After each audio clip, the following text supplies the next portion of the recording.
In the 1930s, President Franklin Delano Roosevelt addressed the nation through a series of radio broadcasts known as the Fireside Chats. His aim was to reassure the common man that our society would recover from its troubled times. But we're far from 1930, and I deal with a different kind of fire. For a new era of worldly frustration, we offer a fresh conversation. I'm Greg Carlwood, and these are the Higherside Chats. How we doing, Higherside Chatters? Drinking a little drink, smoking a little smoke. Just happy to have a fucking day off. I'm Greg Carlwood. In just a few minutes, we'll be doing an hour with Douglas Dietrich, who is undoubtedly going to drop some interesting information on all of us involving magic in the military and the hidden history of the World War II era. But first, ladies and gentlemen, we're going to shoot the shit with my good friend, THC blogger and occasional co-host Kyle Pruneville. Kyle, my man, how's the universe treating you lately? Man, it's a mixed bag. That's for sure. Isn't it always? Glad to be on the show. Of course, man. Well, hey, you were telling me yesterday about a massive bank run happening in Cyprus, and of course, that in itself is serious news. Everyone tries to get their money out at once, and the banks don't have the funds, of course, because they're lending out money they don't actually have, for anyone who doesn't really know what a bank run is. And so the banks just say, fuck this shit, they close the doors, and you can't get your money out. And now they're saying you might not be able to get it out at all, but what I thought was interesting, because I looked this up, the catalyst for the bank run was that the European Union came out and said that they made a $12 billion deal to bail out the bankrupt government of Cyprus, but 10% of the bailout money had to come from the savings accounts of citizens. What the fuck? You can't just do that. Well, they're trying. They're not going to stop what they're trying to do, which is just exploit the people over and over and again, and it's kind of like a frog in boiling water. You got to figure out what is the degree to which the people start rioting. Yeah, and then go 1 degree less. And then, yeah. That's unbelievable. The bank run on Cyprus, that used to happen. It has a potential happening anytime, especially with fractional reserve banking. I wrote a blog. You can see one of the oldest posts about this. But with fractional reserve banking, actually any bank is liable to be a victim of a bank run because they only ever have 10% of the holdings of what they are claiming to have. Right. And so if 20% of the people tried to pull out the money all at once, that would be twice as much as they had. It would be over with. But it's interesting, because everything's done with computers nowadays. So you think about like global strategy and what kind of large moneyed interests might be teaming up to devalue certain currencies or change the commodities prices.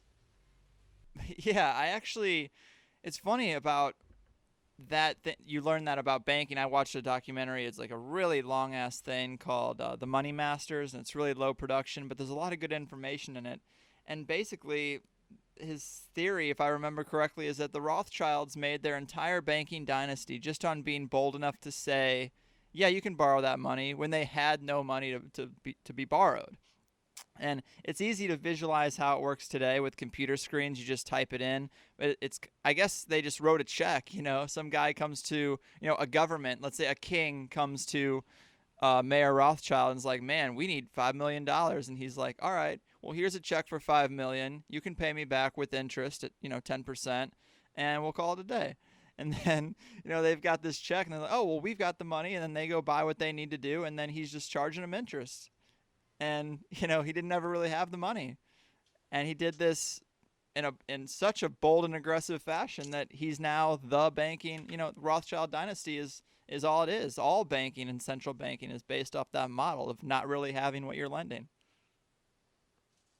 And it starts there, and it's from the top down. It's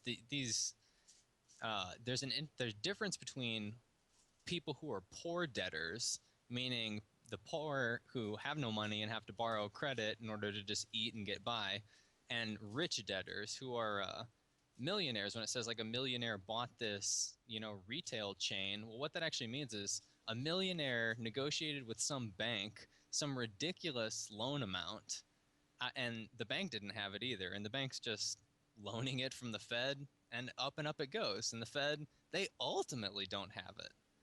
So this money is just on promise, and that's what it goes on. As for rich debtors, there's just a promise to pay. Well, you're in a rich class, you're one of the boys, so you can have any loan amount you want, and we can always renegotiate terms. But for the poor debtors, they're screwed. Yeah. That's how the rich debtors get their interest money, is by taking it from all the poor people who are behind on payments. Right. And then you give the poor people or the middle class people, people who are still in denial that they're poor, we'll call you the middle class. And then you give them this false illusion that if they just work hard, they're going to be at the top of that pyramid. And it's like our society idolizes that guy at the top. No one wants to really tear him down. Everyone just wants to get to that spot. And, you work your whole life away, and then you're 45, 50 years old, and you hit that midlife crisis. And that's really what a midlife crisis is the awakening that you're never going to get there, and you've been sold a lie, and you've bought a lie, and here you are. Fucked. So go buy a motorcycle and shut the fuck up. Yeah, that moment of, oh shit, the realization, the awakening, that is, I don't wish that upon anybody. That's why I tell people all the time, I don't advocate that everybody wakes up. It's not for everybody. It's not great. It's not great to research conspiracy theories and figure out what the government and the military is doing without your knowledge and your consent, but with your money. Like when I go to work and I slave away, I'm paying for the military to do things that I don't understand what they're doing. Right. But I disagree with you. I think ignorance is bliss, but knowledge is power. And I think it's way more important. It is important to wake everybody up. I mean, some people, if you go into this whole esoteric idea of the old soul, and some people just aren't that far enough on their journey that they should be, really dealing with that. They're still trying to learn life 101 lessons. And this is more of an advanced evolution of life. That there's that whole thread out there, but I don't know. I think that you can't do any harm by exposing people to the truth. It may be a truth that they're not happy with or they don't like, but we have to change it. It won't be changed until it's faced. I'm definitely all about exposing it and speaking out against injustice and voicing a concern and a want for something new to replace just what we just don't like, and being honest about the fact that we don't like it. But as far as here's my analogy with waking other people up, is that nobody can take a bath for you. And so that's well said. I can try to hint, some terrible shit's going on, you need to jump in the shower. Yeah. But it's really you who has to make the move. So yeah, I'm all about spreading the truth, but it's up to these people to actually wash themselves. Well said. Somebody just sent me a video of a UFO hovering over the Vatican during the swearing in or the crowning or the sucking off or whatever they do to the new pope. And it's your typical blurry red light hovering, but it's cool nonetheless. But it's funny because your most recent blog post was about the ET phenomenon, and the most recent upload of the podcast was Kevin Annett talking about the conspiracies of the Pope and the Vatican. And then, of course, you would see a video of a UFO hovering over there. We saw one at the Obama's inauguration, but I wonder why. Why? If you imagine them as beings in craft, first off, you can't hear shit from out there. You can't see shit from hovering up there. What are you fucking doing up there? It gives the impression or the sense that they're watching over us, but what are they really doing from a craft above some historical event? Because that seems to be the motif, is that they're present in these important moments in human history, watching over the event, like literally in the air. But I mean, what do you think they're doing there? From them, I'm trying to envision myself as an alien, and to me it would be I just show up to the Pope's announcement or whatever, because it's kind of you think this guy's special? Check this shit out. Just to overshadow it? That could be the case. They could just be whoa! Right. For real. They're looking at these huge gatherings of people, and they don't give a shit about the Pope or Obama. But they're just more trying to subtly nudge the consciousness into the acceptance of the weird, I guess. Don't know. Did you maybe see their Vatican craft? That's true too. That could be possible. And on the subject of UFOs, our guest today, he's best known for revealing some secrets behind Roswell and the Battle of Los Angeles, mainly pertaining to the idea that they have to do with Japanese craft rather than alien craft. And if it's true, it's true. I mean, I'm interested in it because I want to get to the truth of it, of course. But I like the sexier story of aliens. But even if his stories are true and those two events aren't real, I don't think that the whole alien visitation phenomenon hinges on those two events. But assuming they're off the table, what do you think is the best evidence for modern visitation of aliens? What has swayed you? I think personal testimony. I just think like the number of really validated cases. I think in one regard, when I saw the Disclosure Project that Dr. Stephen Greer put together and saw all of these military officials and, high-ranking positions, and these are established, people who, it's presented in a certain way where it seems like, oh, they were never able to say this, but now that they're retired, they're willing to go on record and say it. And it's just such an amalgamation. So many people, so many similar types of accounts. Both in contact experience, but that's its own different type of category than just a UFO experience. Yeah, I remember listening to all that stuff, and I mean, if you people want to have some fun, get a couple of friends, get in a car, drive through the desert at 1 a.m. in pitch black darkness and listen to the Disclosure Project and smoke some bowls, because that is a fun time. Looking up at the stars without any of the lights that block them out from our normal city life, it's a blast, and it definitely is better to me than any horror movie. It is creepy in some cases, and the fact that there's some reality to it makes it way scarier than anything else, in my opinion. But it looks like Douglas is about ready to Skype in, so let me once again petition the listeners to look into my conspiracy-themed t-shirts at conspiratees.net. There's a bookstore in San Diego called The Book Tree that is now carrying a few of the designs. I'm putting all I got into these shirts because I think it's important to bring a certain style and quality into the conspiracy world. It's also just good to get the ideas and the idea is that the art on the designs represent out into the open instead of just being in the back of everyone's mind. I mean, it's funny, man, because sometimes when I wear one, let's say the Riot Cop shirt, there are some people that think, like, they come up and they're like, dude, that's a great shirt. And when you put a bold, aggressive statement of art that represents something fringe, it's like a beacon for cool, like-minded people and a repellent from people you aren't going to want to get locked into a conversation with anyway. I've never heard anyone say, I hate the message on your shirt, but I want to engage you in a conversation now. And that's an excellent thing. And when cool people acknowledge your shirt, they become conversation pieces themselves, and that affects the hive mind and expands the message we all believe in. And it's all from just a shirt. So check them out. They're not some flea market iron-on bullshit. But I'm going to let the ad do what it does, and Kyle and I will be right back with Douglas Dietrich.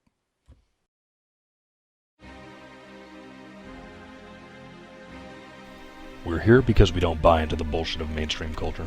We're tired of the mundane, passionless careers we've been shuffled into as a result of this orchestrated debt-based system of rule, and the stranglehold on education and entertainment by cold, soulless corporations.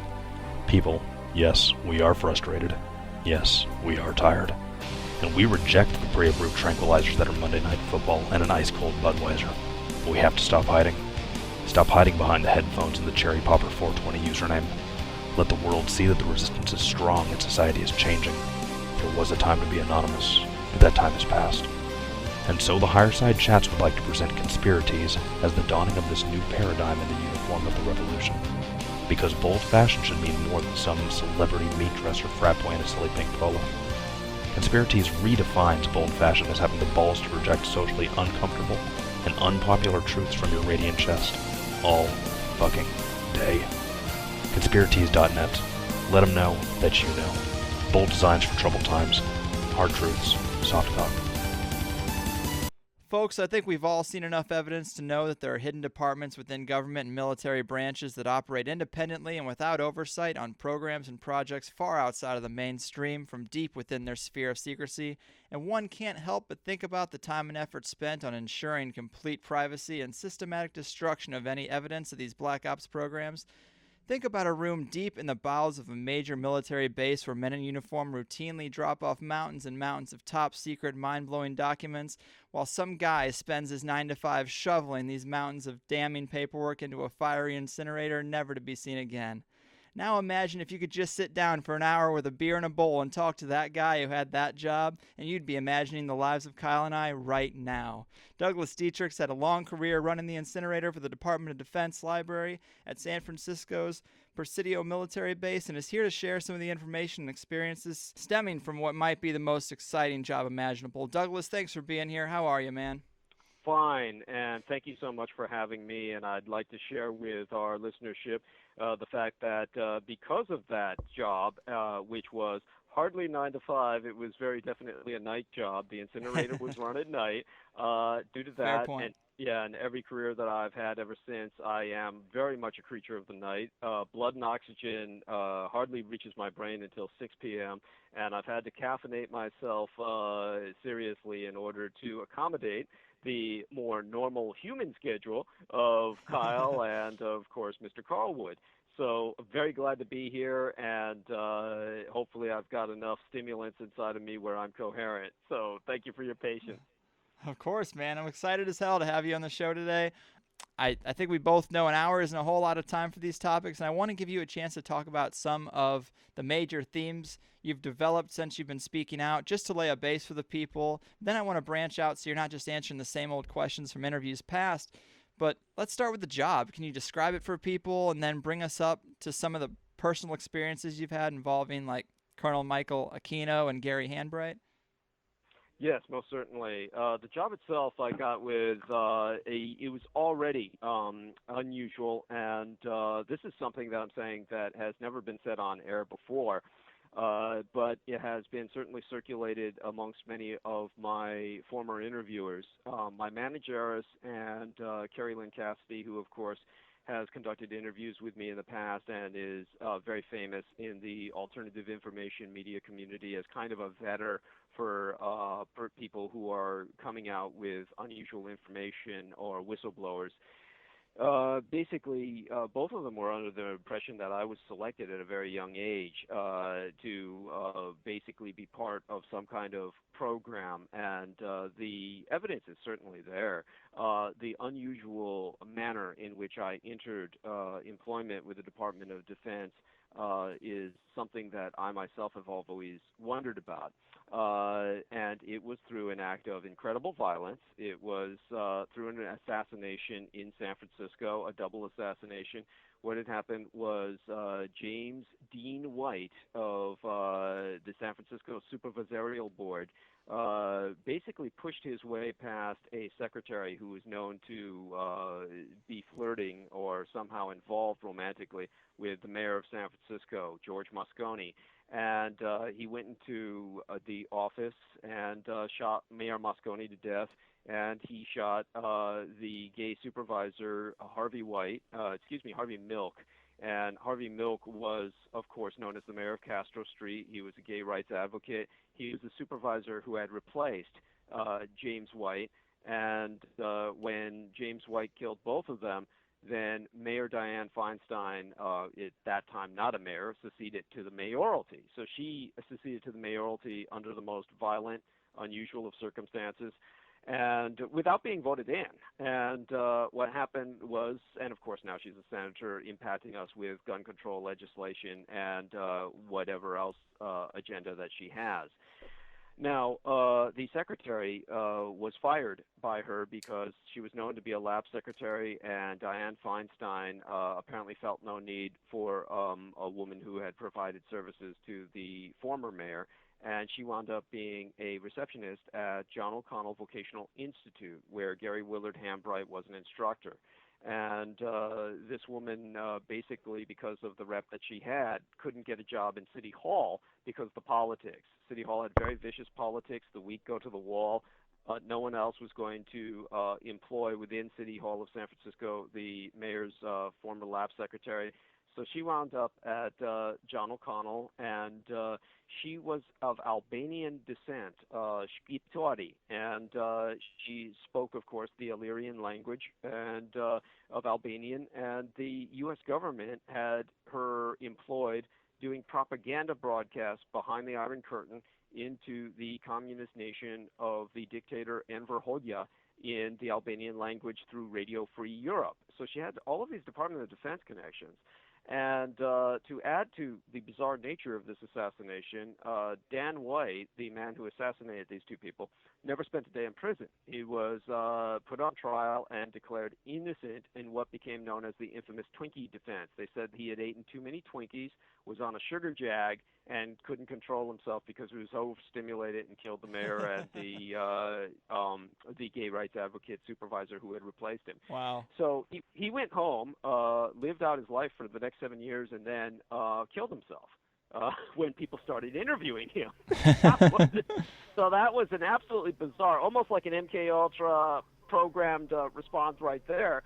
Now, this other lady of Albanian descent with all the DOD connections knew I was a military dependent simply by knowing me through the school. I would speak to her quite often. I was never a shy individual. I related very well with adults, far better than I ever did with my own peers my age. And she was saying, hey, you know, at the Presidium Military Base, they got an opening at the Department of Defense Library. Why don't you check in and apply for a job as a librarian's aide? And I was desperately poor. My whole family was impoverished. My father was a military veteran, and he was unfortunately an enlisted man who had served for 30 years.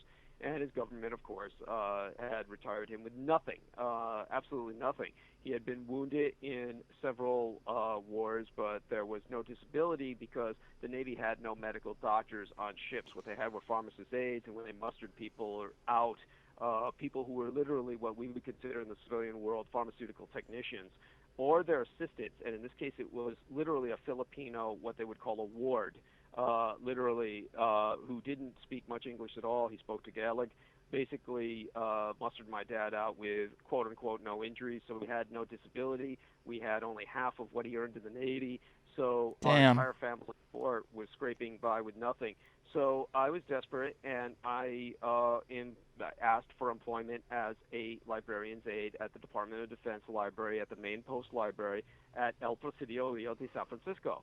Now, it's important to emphasize that this was a base that was considered, quote-unquote, an open base, but that had nothing to do with my library work. The reason I was only able to apply was because I was a military dependent. As the child of a military veteran of 30 years of service, I was enabled to basically attend certain military schools if I had so wanted. I never did, and not as a child. By that I mean military-sponsored schools like would be at Treasure Island Naval Base, which no longer exists, just as the Presidio Military Base no longer exists. It's now national park land.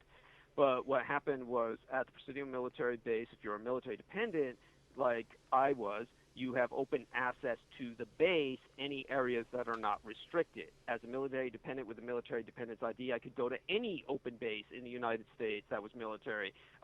Nothing like Area 51, but at other places like Fort Bragg, San Diego, etc., I could go into, so long as I didn't go into restricted areas. But I could use the post exchange, the commissary, as they call it, etc. So all of this was quite open to me to find employment as a librarian's aide shelving books. So that's how I got started, and then within a very short period of time, I was graduated to the incinerator because basically we had a bunch of people who were lazy, stupid, and incompetent who were government bureaucrats. Now, this is the worst of both worlds because the Department of Defense is 100,000 civilians that work for the U.S. government. They are technically part of the military. The military, all the branches of service, Coast Guard, Air Force, Army, all answer to the DOD. Then the DOD in turn answers to the executive commander-in-chief.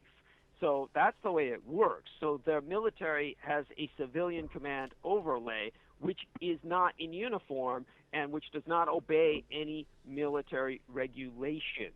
Now, that is impossible to explain to most people who are not familiar with this. In other words, you have people at the Pentagon, many of them civilians, who are not in uniform, they're not saluting, they're not following military protocol, they're running the show, they're in charge of the records and documents, and this is where all of your information leaks, a great deal of them come from. I mean, this is not like when I have extremely naive people. There was a man in Australia who said, oh, Douglas obviously never worked in the military, and another person who said, oh, yeah, if you were in the Marine Corps, with a security level of a Lance Corporal, you'd never see all this information. Well, all of these people just aren't getting it. First off, I was not doing any of this in the military.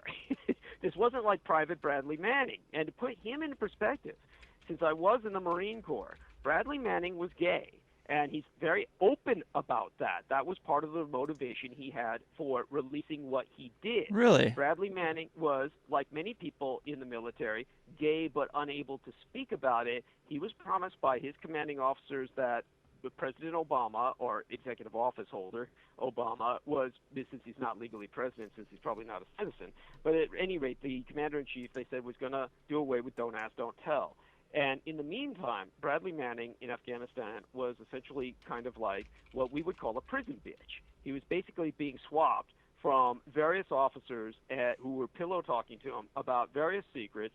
And when Don't Ask, Don't Tell never manifested, he became extremely angry. And somehow they handed him this whole slew of records. Now, keep in mind, private. He's a private. Suddenly winds up with all kinds of State Department records, an enormous amount of records. Okay, this is a totally sui generis situation, extremely rarefied, extremely exceptional. Somebody was hemorrhaging a leak on purpose. This was entirely purposeful. And they chose an angry private because they could scapegoat him and then stick him in prison. And he went for it. He released it to WikiLeaks. And, of course, we see the price he paid. We see what price Assange paid in how he was later set up. Okay, these are all people in this kind of exploited mode that is entirely different from the perfect storm of information release that I manifest. And what I manifest is someone who was in the DOD at the Presidio military base, which was probably the most important military base in the United States and the world in a very real sense, and I'll tell you why. The Presidio military base is 200 years old. It was established by the conquistadors. They enslaved the local American Indian tribe, the Ohlone tribe, to dig gold. As we know, San Francisco was seething with gold veins. That's why there was a 49ers gold rush. That's how San Francisco was established in the European-American sense. The conquistadors who were there before the Anglo-Americans basically were digging for gold first, established an enormous interconnected chain of underground gold mining tunnels underneath the Presidio military base, which is enormous. To put this into perspective for people, the San Francisco Peninsula, the city of San Francisco, is extremely small. It is one of the few cities in the United States which is both a city and a county. 1,500 acres of that was the Presidio military base for over a century, for centuries. Wow. And the oldest building in San Francisco is the Presidio Officer Building. It's over 200 years old. It's as old as any building on the East Coast. So this became the Western Defense Command Center, which means that it was the command center for not only the 17 Western states, but also the occupied kingdom of Hawaii before and during the Second World War. Hawaii was not a state until well after the Second World War. It's important to remember that. The United Nations was established there. The United Nations was established on site, El Presidio Real de San Francisco, on the 1st of January 1942, 3 weeks and 3 days after the Japanese attack on Pearl Harbor. It was established as an organization of war per Title 42 of the United Nations Charter. In lieu of a constitution, they have a charter, and it was meant to orchestrate the military activities of resistance armies all over the world, stretching in an arc from Denmark in Nazi-occupied Europe to the Filipino resistance in Japanese-occupied archipelagos in Southeast and Southwest Asia. So the entire point that I'm making about the Presidio was that it was the Pentagon of the United Nations. Right. Before the United Nations itself was established as a peace organization, which did not occur until cessation of proactive prosecution of hostilities in 1945 in New York. But all of the military records of the United Nations were maintained at the Presidio throughout the Korean War, which was a United Nations action. It was a United Nations armed conflict. All of the bodies of American soldiers who died in the 1950 through the 1953 period of active armed prosecution of conflict in the Korean Peninsula, all of the bodies that are discovered decades later, they are sent home in coffins draped in United Nations flags. Their coffins are counted as United Nations fatalities. They're not counted as United States troops or United States fatalities. People don't understand that. So I was dealing with United Nations documents. Again, this was a point of information vulnerability.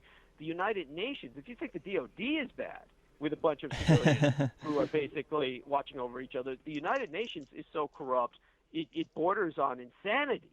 And as an example for this, as I spoke about last night, you have the United Nations, which is coordinating multinational units in peacekeeping actions. If you ever see the movie Black Hawk Down, all of those American soldiers had waiting right outside of that town in Somalia, right outside of Mogadishu, the capital of Somalia, which of course has no capital because it's in a state of anarchy. But in Mogadishu, the American troops were literally breaking through walls, mud huts. They were just literally blowing their ways and through walls, wall after wall, to get out of Mogadishu and escape these hordes of people who were trying to kill them. All the while, there was a United Nations armored unit, which was waiting right outside, full of Pakistani troops who refused to fire on the Somalis because they were fellow Muslims. So if you ever see that film, it's quite accurate when it portrays those troops leaving Mogadishu, and they're all holding each other up, they're supporting each other, and they're ambling and shambling towards this armored unit of Pakistanis who are just standing there staring and looking at them, and who are not providing them, even lifting a finger to help them, because they were Christian. See, this is how the United Nations operates. You've got a multinational units that are not cooperating with each other. The security is even worse. So all the information I was dealing with, considering United Nations military operations, and World War II, needs to be emphasized, was a United Nations conflict. All the troops on the front lines were handed little information pamphlets that were distributed or issued that would always describe this Second World War, this is a United Nations action, this is a United Nations action. Nobody in history remembers that today. Most academicians are propagandists. And most academicians will try and say World War II was Axis versus Allied. They'll keep using the term Allied, Allied this, Allied that. Well, the whole purpose of the United Nations was to conduct war against the Axis. It wasn't an Allied front in any way, shape, or form. It was the United Nations front. So all of these documents are there, and we've got all of these very corrupt people. If I were in the military, then yes, security clearances at different levels of rank would have impeded my seeing anything. And if I were in the military, yes, theoretically, if they're not smoking and joking, if they're not doping, if the officer shows up, you're supposed to have two men destroying documents who look at each other while an officer looks on to make sure that none of these men are reading the documents. Okay? Well, that's a fantasy anyway, because none of that works the way it's supposed to. But the way it worked with me was all of the staff operators, who of course had 9-to-5 jobs, worked in the daytime, they hadn't touched the documents for 10 years that needed to be destroyed because of the basically what is known as a kind of revocation of security, that you have basically a clearance for destruction that comes with documentation that goes in increments, usually of 5 years. This one will say, one set of documents will say, do not destroy, do not open or destroy for 50 years. Another one will say, do not open or destroy for 25 years. Well, wow. when these, things come up, then it's time to destroy them. Then they put them into an incinerator. Now, these are enormous locker boxes. They're about the size of a child's coffin. They go back to the Spanish-American War, so they did at the Presidio military base. And it's important to remember the Presidio military base was from where all of America America's wars in Asia and the Pacific coast of Latin America were launched. All of the men who went off to the Philippines in the Spanish-American War, went off to Korea, went off to Vietnam, went off to the Pacific Theater of War in World War II, went off to fight the basically guano wars against Chile and Peru. All these men disembarked from the Presidio military base. So we have this enormous backlog of information, and nobody had touched it for 10 years because the danger of the incinerator. It was a converted crematoria, and one of these drunken pukes, and this is how they would show up, too. They would be drunken, they would be drug-addled. If you ever work for the U.S. government, first thing you find out is you can never be fired, no matter what you do. And as I've explained before, you can literally not show up for work for months and then clock in and just come back to work like nothing happened, and you'll still be employed. I'm serious. Man, I'm totally serious. I want a job like that. Well, that's the U.S. government. You want to know why you're going broke? That is what the U.S. government is doing to break you. Good point. Basically, these people have it all. They have medical insurance. They're medically insured. They have basically all of these benefits, retirement benefits. They have this governmental version of 401k. They're unionized. People don't understand that. Government work is a unionized. You have a government union. And all of these people don't do anything. And what happens is, I mean, literally, don't do anything. And they never retire. If you work for the government, you know what the daily conversation is. The daily conversation every day is, so what are you going to do when you retire? When do you want to retire? Because this was in the days before they started organizing people out of existence and saying, well, we have to get you to retire because we just can't afford you on anymore. But in the retirement, they're getting paid just as much as when they're working. So the whole point is they're just trying to get them off of the dole because they're trying to streamline the government. There's various things that they do that they're trying to budget cut with. This is why Schwarzenegger was just telling a lot of state government workers not to show up for work, only show up for work several times a week, so then they cut the hours. But at any rate, once they show up at work, they literally unplug the phones. They start literally masturbating to online pornography. I mean, I've seen this all my life. And there's no cameras. This is what everyone is saying. Now, we get back to Gary Willard Hambright. Gary Willard Hambright was personally responsible for infecting almost 1,000 children in the child daycare center at the Presidio military base with AIDS. Oh, my Where God. were the cameras? Yeah, where were the cameras in the child daycare center? There's no cameras in the child daycare center. And if there's no cameras in a daycare center, there sure as hell is no cameras in a records facility. There's no cameras anywhere. Right. Any cameras within a government building are pointing out towards you. They're not pointing in towards the government workers because they don't want you to see them spending all day literally masturbating to online porn, literally screwing each other physically sometimes, and or otherwise doing nothing. We had what we called the Carnegie ladies was the name for them. These were the female librarians who were just incredibly elderly. And they had Parkinson's disease, many of them. Their hands would shake so violently they couldn't do any keyboarding.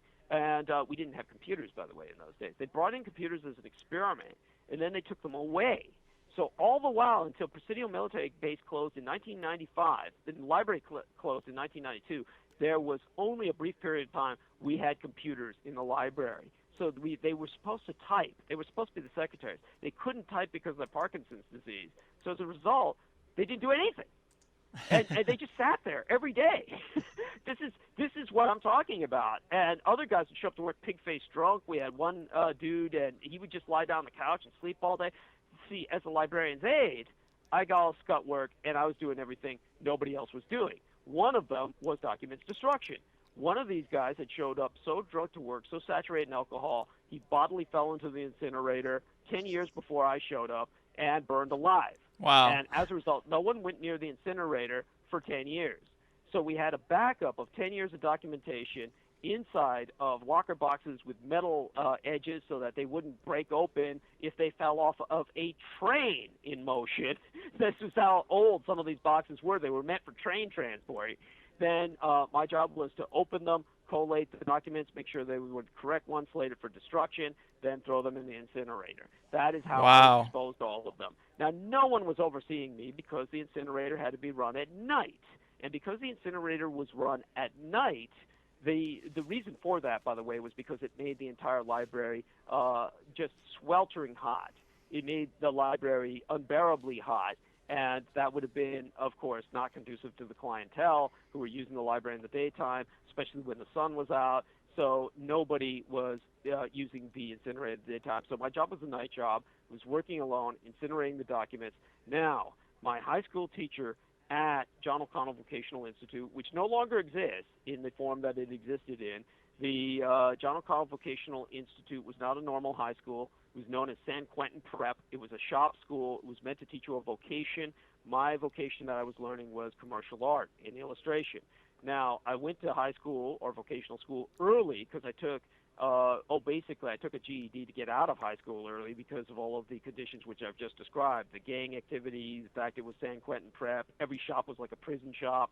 But aside from that, I got in there early because I was part of the generation where they did away with junior high school. A lot of people don't know this, but we used to have a junior high school. What we have now is a middle school system. They did away with junior high school. They started a middle school system in an educational revamping experiment, and so we lost a grade. So we all went to high school one grade early in that era of the 1980s. So what happened was I was going to high school at an age when most people would still be in quote-unquote junior high. So here I am about 16 years old and in a vocational institute. I'm in San Francisco, which is the pornography capital of the world. So I was learning commercial illustration. So what I started doing was pornographic illustration for publishing in adult periodicals. Whoa. Now, I'm underage, but I'm doing adult pornographic illustration. My illustration instructor is Gary Willard Hambright. He was an ordained Southern Baptist minister without a pulpit. It's important to emphasize. He was homeless, so he lived in a church. Now, he couldn't keep his child pornography at the church, so he kept it on site. The school. First world problems. Yes, he kept it on site, the school, in the storage facility of the commercial art lab. And what he would tell the people in the commercial art studio, he would tell everybody it was art references. So all the pictures of naked children, all the pictures of copulation, he'd say, oh, this is art references. See, because everybody there was learning how to do tattoo art. See, this was like San Quentin Prep. So I was doing the pornography. And the point was that he got away with this for years because all the instructors knew about it, and the majority of male instructors would go there to peruse his child pornography for their own self-gratification. This is why John O'Connell Vocational Institute was ultimately demolished, was because of this scandal. And ultimately, they set up a new John O'Connell at the other end of the San Francisco Peninsula. Has nothing to do with the old John O'Connell. But at any rate, none of the staff is there. It's all different. But at any rate, the point is, so this is going on at John O'Connell. He also runs the Child Daycare Center.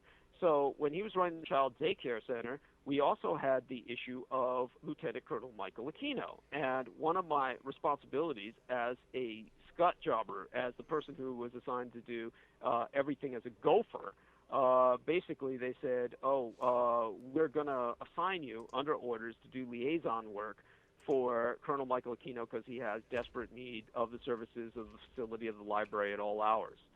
Now, Colonel Michael Aquino, to put this into perspective for people, he was a psychological warfare expert. He graduated from Fort Bragg in 1968 and from the John F. Kennedy Special Warfare Center. And he went to Vietnam in 1969. He was brought back to the United States to operate in psychological operations against the American public when Roswell incident broke out. Now, need to put this into perspective as briefly as possible. I certainly don't want to tangentialize into this unless, my interviewers want to go in that direction, but we can do a whole separate program about that in the future. True. Basically what happened was Roswell was 1947. It was an Army incident. There was no such thing as the Air Force in 1947. There was naval aviation in the United States Army Air Corps. The Air Force did not exist. So when Roswell took place, it was an Army responsibility. And then what happened was nobody heard about it after the incident until 1969. In 1969, men walked on the moon, and then Sergeant Melvin Brown, who had been on site at the Roswell incident, started to talk to his family. I dealt with enemy aliens at the Roswell incident. And they said, what are you talking about? And he started talking about it and explaining to him his perspective on it. He was told not to look under the tarp, but he did. He saw the bodies. that's when the U.S. Army called Aquino back from the front and said, Colonel Aquino, you're a psychological warfare expert. You've proven to us in Vietnam the cost effectiveness of the occult. What are you going to do about this? And that's when Colonel Aquino started responding with a psychological warfare campaign against the American public concerning disinformation, concerning the Roswell incident. So that's when you started hearing about it. That's when Stanton Friedman started to talk. That's when all of these people became involved. And keep in mind, of course, Stanton Friedman was a DOD contractee. He worked with the Department of Defense for years on quote-unquote nuclear flight. And we talk about the records of nuclear flight. I dealt with them all. You're talking about these secret programs that produce absolutely nothing and go nowhere, that suck up enormous amounts of money. What Stanton Friedman did was perfectly involved with that. Nice. What he did with his so-called nuclear flight was Stanton Friedman basically was part of a program of the Convair NBH-36 Crusader program. What they did was they took a B-36 that had crashed in a storm. They reassembled it, and they put in a leaky nuclear reactor, and they put in a 10,000-pound lead bulkhead to shield the pilots from that radiation. Now, because that radiation would sterilize what got through any pilot that was piloting it, any navigator and any of the crew, all of the crew had to be well over 60 years old. So they had these senior pilots flying this leaky nuclear reactor. By the way, it's a prop-driven plane. It's a prop-driven plane. That nuclear reactor was not powering the plane. The whole point was just to get a nuclear reactor airborne so that they could claim they had nuclear flight. Now, all of it was a scam. It was being powered by oil. And they knew someday it was going to crash and create a massive radiological incident, so they had it basically followed at all times by various boxcar planes, what they used to call Douglas boxcars, that were carrying Marine Corps paratroopers. The Marine Corps used to have paratroopers, and their whole job was to surround the plane with a wall of human flesh and basically irradiate themselves whenever it crashed.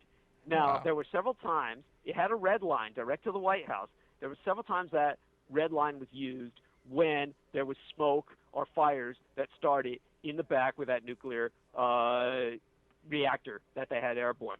And what did they do with this? They flew all over the United States, and they irradiated the population of the United States. As a matter of fact, when they were flying low enough, they would microwave chickens in their coos.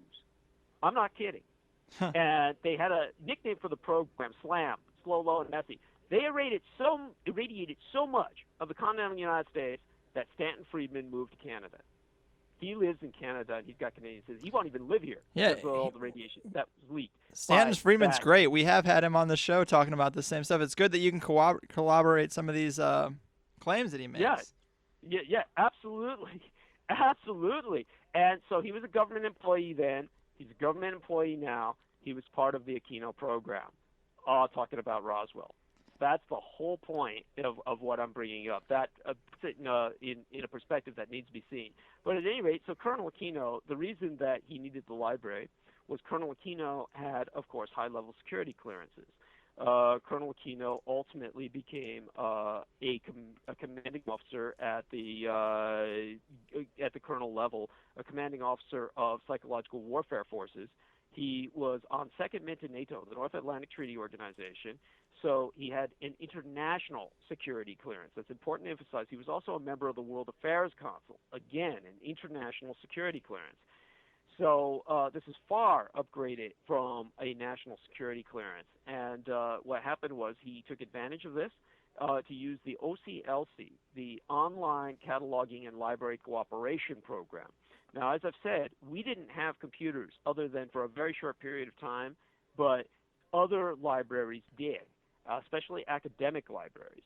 And what would happen would be Colonel Michael Aquino would use his international security clearance to access grimoires, or grammars, occult tomes that were hundreds of years old. We're talking about prior to the invention of the printing press, hand-published, leather-bound. Ultimately, some were bound in human skin, some were written in human blood. These are very old occult tomes that were said to have extreme power. They were so fragile that they were kept in refrigerated safes.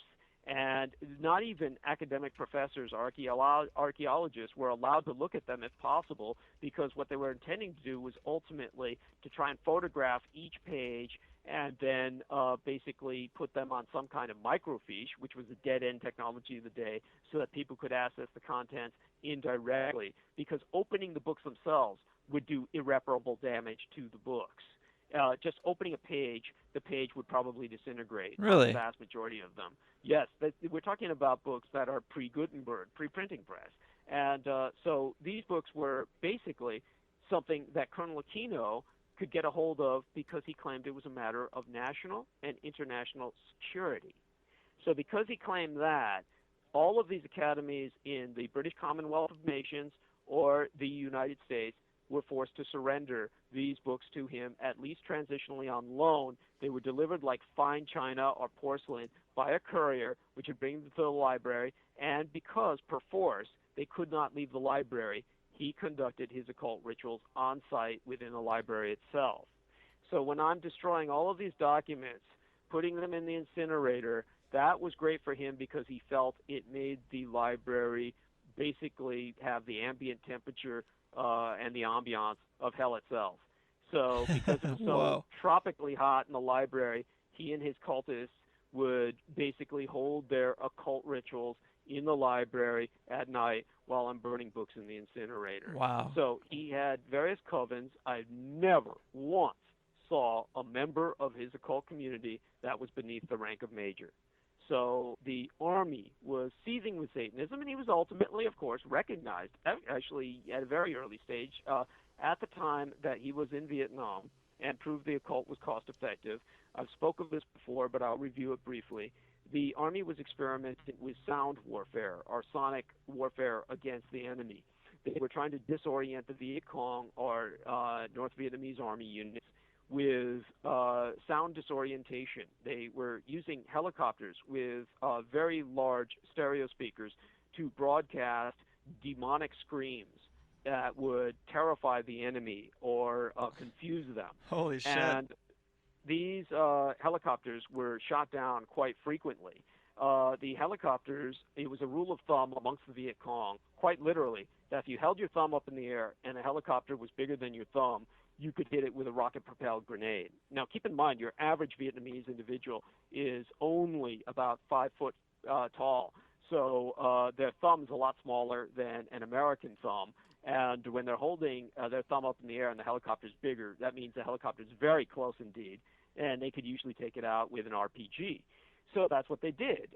The helicopters blaring these demonic screams, they would just take them out, and the U.S. Army would lose the crew, the helicopter, and probably worst of all to the U.S. Army, expensive stereo equipment. So what happens was they came up to Colonel Aquino and said, well, we understand that you're a black magician.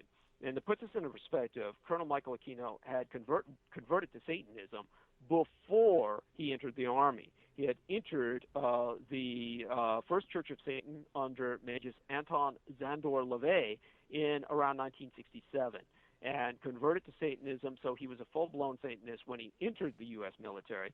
And by the time that he graduated from Fort Bragg, he had already conducted a number of rituals in Fort Bragg itself with fellow officers participating and converted many other officers to Satanism. Now, all this is vettable. This is what has been openly stated by himself. Right. And many officers have cross-verified that. You just have to look at the guy, really. If anybody's seen him, he looks like a guy who's still into ICP. He looks like a Marilyn Manson fan that never grew up. He looks very goth. You know, he doesn't look like a colonel, as you might think, if you look up some pictures of him. Well, he would go around in uniform with a full pancake makeup, full-face pancake makeup, his eyebrows clipped so that he would look like, basically vampiroid. And he had the widow's peak, and he got away with it because of freedom of religion. The Constitution, the whole purpose of the military is to defend the constitutional right of many segments of the Constitution, or many amendments, one of them being freedom of religion. Let me interject for just a second. I just wanted to have you go into some. Did you ever see any sorcery or magic use? I mean, it seems a little silly when you look at a guy like that and you see the makeup and everything. It's interesting that he's into these occult aspects, but have you ever seen any real power come out of that? Oh, absolutely. What kind of effects does Certainly. that have? Well, to put it into perspective for you, in Vietnam itself, where he was initially put his cult technique to use, footage was taken to prove to his superiors the efficacy of his workings. And what had happened was, by the way, he comes from a very long tradition of this. Nobody like Colonel Michael Aquino would have been accepted for what he was had the U.S. Army not and military not already been veering towards Satanism. And the person before him that had pioneered that was Jack Whiteside Parsons, which we'll go into later in a bit, but because he's integral to the thread of Satanism in the U.S. military. But because of that, Jack Whiteside Parsons already kind of pioneering the occult connection, the military was aware of occult warfare. And so what the military did with Aquino was they said, can you put your skills to use about this sonic warfare situation? And what he did was he went into a deep contemplative meditative state, and some said it was even a comatic state, and he channeled 7 or 8 entities that he claimed were going to write a book through automatic writing. And Whoa. he channeled Satan, Beelzebub, Azazel, Abaddon, Asmodeus, Astaroth, Belial, and Leviathan.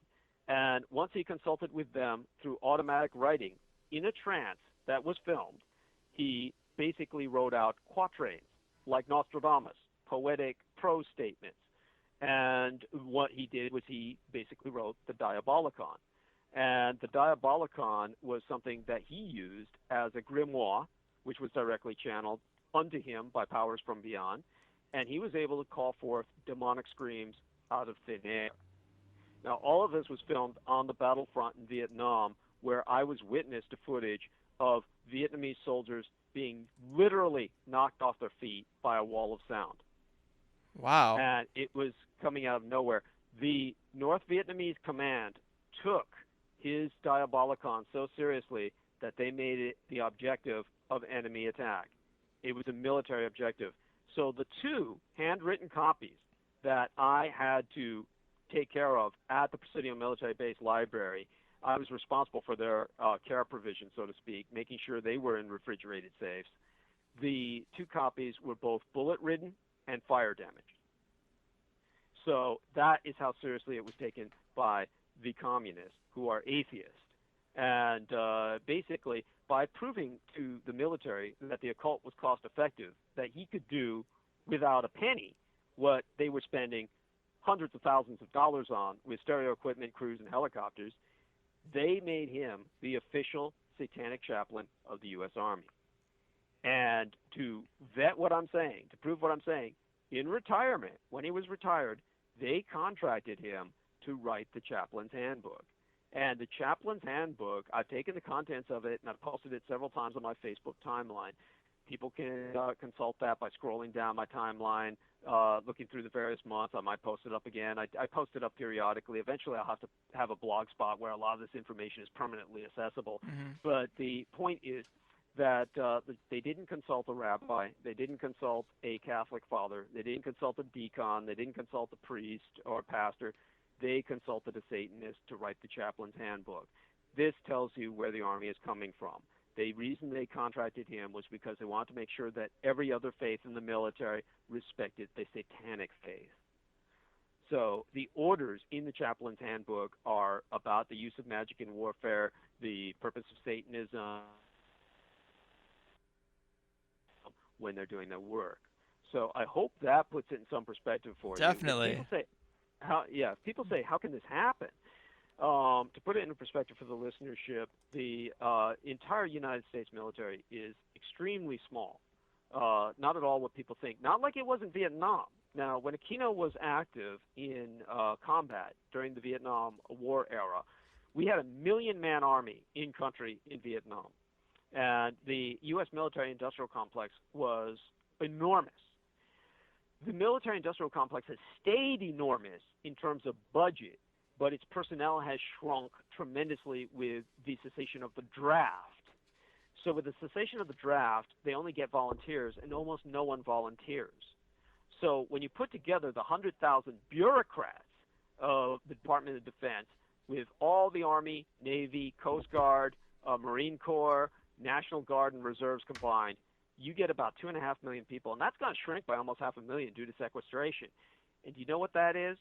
That's less than 1% of the U.S. population. The U.S. population is the third largest in the world. The largest is, of course, India and China with over 1 billion people each. The third largest is the United States with 350 million people. Of that 350 million people, you've got less than 1% in the military. And yet, that less than 1% of the military and DOD combined has statistically, annually, gotten over half of the discretionary fiscal income of the U.S. budget on any given year. They statistically, on average, get 51%. So you've got less than 1% of the population that gets over 51% of all the money from our discretionary fiscal income that could otherwise go to education, Social Security, anything else. Now, that's the 1%. People ask, what's the 1%? Occupy says, get rid of the 1%. This is it. And these people who are getting it are essentially a cult. By that I mean you enter the military. You cannot leave, by the way. Once you're in the military, until your term of service runs up, it's not like you can say, oh, I quit.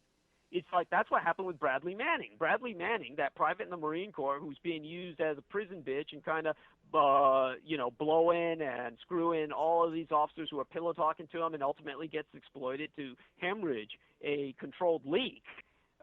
This individual is basically a victim of the fact that he couldn't quit. So the whole point about being in the military is that you're an isolated community and it's easy to subvert. Now, with such a minority community, it became incredibly subverted by Satanism at the officer level. To give you an example of this, to anyone who feels in any way, shape, or form skeptical about this, the School of Advanced Military Studies at Fort Leavenworth, Kansas, you have Lieutenant Colonel Timothy Challans, Challans, and Lieutenant Colonel Timothy Challans was responsible for indoctrinating the so-called cadre of Jedi Knights, the American Army officers who led the U.S. Army forces in Desert Storm. Now, I participated in Operation Desert Shield and Desert Storm as a Marine, so my entire command structure was different. But in the U.S. Army, they were commanded by men who were trained at the SAMS, School of Advanced Military Studies in Fort Leavenworth, Kansas. Just before they entered Operation Desert Storm, they were known as the Jedi Knights, their graduating class, and what Lieutenant Colonel Timothy Challans was teaching them was the Bible is one of the most genocidal books ever written. The necessary illusion propagated currently is that the Islamic faith is somehow more dangerous and violent than the Christian faith. I would argue that all of the Abrahamic religions are equally dangerous because they are all based on faith, which is by definition of lack of reason. Now, this is what radicalized Osama bin Laden. When all of the American troops were stationed in the House of Saud, in country, what radicalized Osama bin Laden was not that Christian infidels or crusaders were suddenly in the House of Saud, whose dynasty was responsible for the oversight of the most sacred holy sites in the religion of Islam, Al-Makkah and Al-Medina. What he was radicalized by was the fact that the cadre of officers leading those troops were Satanists. That's what drove him into a frenzy. And none of this, of course, was released to the public, that the very nature of the U.S. military is generating the enemies which we face. So, again, to put this into perspective with what was going on with the officers' corps, the conversion of so many into Satanism, how did this happen in what is, until recently, a majority, quote-unquote, Christian country? And what happened was what was known as the Officers' Massacre. This was basically a resignation, a mass resignation, kind of a mutiny, which they could not stop because of what had happened with the molestation of children under a satanic agenda that wound up alienating all the Christian officers who then ultimately did not renew their service to the United States military. To give you an impression of this, we had at West Point probably the worst of the Officers' Massacre outside of the Presidio military base. And what had happened was, in terms of West Point, in July of 1984, again, I was working with the DOD at the time. I was painfully aware of all of this. A 3-year-old girl was brought into the emergency room at the West Point Hospital with a lacerated vagina. She told the doctor who examined her that a teacher at the West Point Daycare Center had hurt her. And in August of that year, another parent came forward. By the end of 1984, 50 children had been interviewed by investigators. And what was the child daycare center? The number of the building for the West Point Daycare Center was 666. And the children at West Point told stories that would become just totally familiar. It happened at the Presidio Daycare Center and at all manner of military bases. They'd been ritually abused, said they had excrement smeared on their bodies, Oh my had God. been forced to eat feces and drink urine. This was happening at every military base in the U.S. military. Now, keep in mind, at this period of time, when all of this was going down and my high school teacher was running the child daycare center to the ground, the United States Army was responsible for bases in the Philippines, Okinawa, West Germany, Panama. Now, altogether, on any given day, either domestically or in foreign nations, the United States Army daycare centers were caring for 100,000 children a day. And basically, the Army covered up all of the cases. There was a doctor named Walter Grote, Grote. His 2-year-old daughter was among the children allegedly abused. And to put this into perspective for you, when my high school teacher, Gary Willard Hambright, was indicted by a federal grand jury for all of these assaults before he died of AIDS, he was indicted for no less than 14 assaults against children. All of them were under 4 years of age. Oh my God. And 4? had he not, yes, Wow. under 4. All of them were under 4 years of age. Had he not died of AIDS, he would have been indicted for hundreds more, I assure you. But he died of AIDS while he was on trial. That's why it's a certainty that many of the children at the daycare center were infected with AIDS. Jeez. And but basically, Grote, the doctor I just mentioned, he, as far as I know, is still in a private medical practice now in New Jersey. He was an Army captain, of course, and MD is always an officer. And he turned down a promotion to major in 1984 to protest the Army's handling of the daycare center at West Point. And but the problems had started before then. In August of 1983, nearly a year before that case broke, a 22-month-year-old baby had been murdered by the mother's boyfriend, an Army staff sergeant, and he got a court-martial hearing. He was given an 18-month suspended sentence and a dishonorable discharge. Basically a slap on the hand. He didn't spend a day in jail. So they take child abuse very lightly. And basically he got out scot-free, was kicked out of the Army to prevent any publicity. This happened to 15-month-year-old girls. One of the men who claimed that was Dr. Pat Jones, a former pediatrician at West Point. Again, someone now in private practice, in this case in Texas. And he had a daughter who basically was molested. Now, what makes all of this so tragic and so incredibly sad was that they called in investigators, and the investigation was basically based on dozens of children, all of these witnesses. 950 interviews were conducted by at least 60 FBI agents that I know of. And the investigation was unfortunately led by a former U.S. attorney and future mayor, Rudolph Giuliani. And Rudolph Giuliani claimed that all the children were all making it up, and that as far as he was concerned, it was all childhood fantasies. Wow.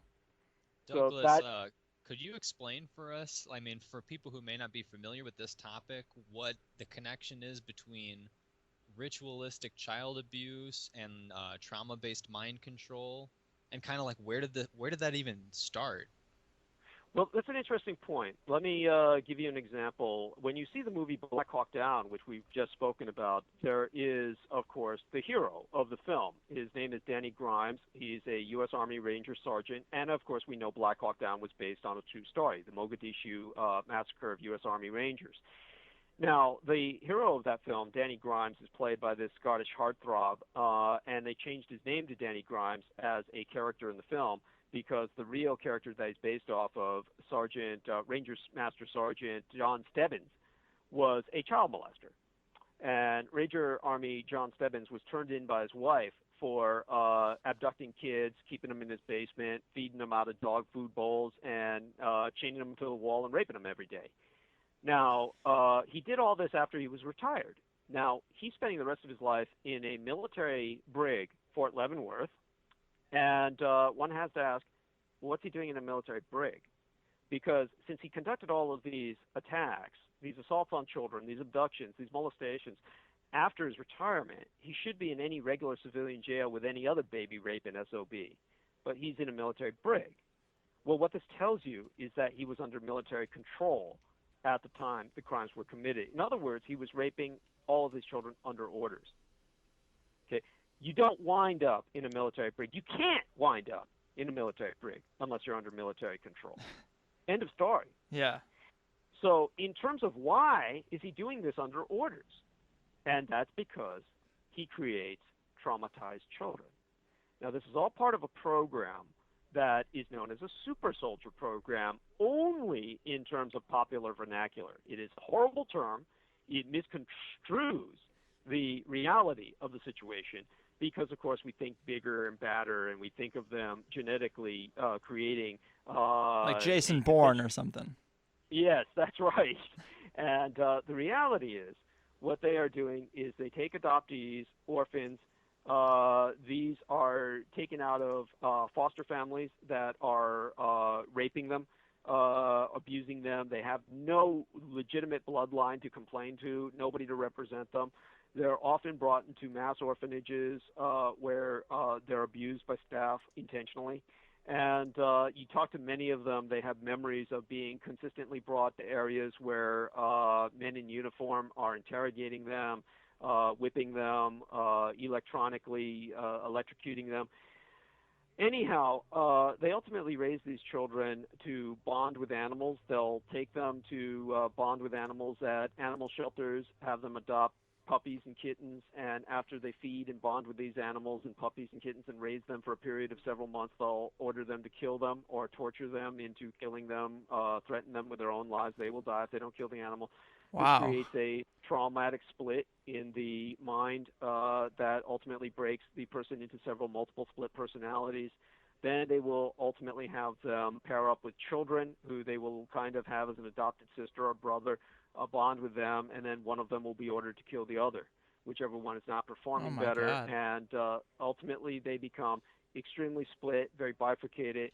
So you can create multiple personalities in an individual, and this person is a perfect assassin because the person has multiple personalities. None of them remembers what the others are doing. Indeed, the personalities are on different timelines. In other words, one personality will literally never develop, so it'll be infantile. There'll be another personality which is 16 or 17 years old. It's you have others that are prepubescent as opposed to adolescent. They have others that are more mature.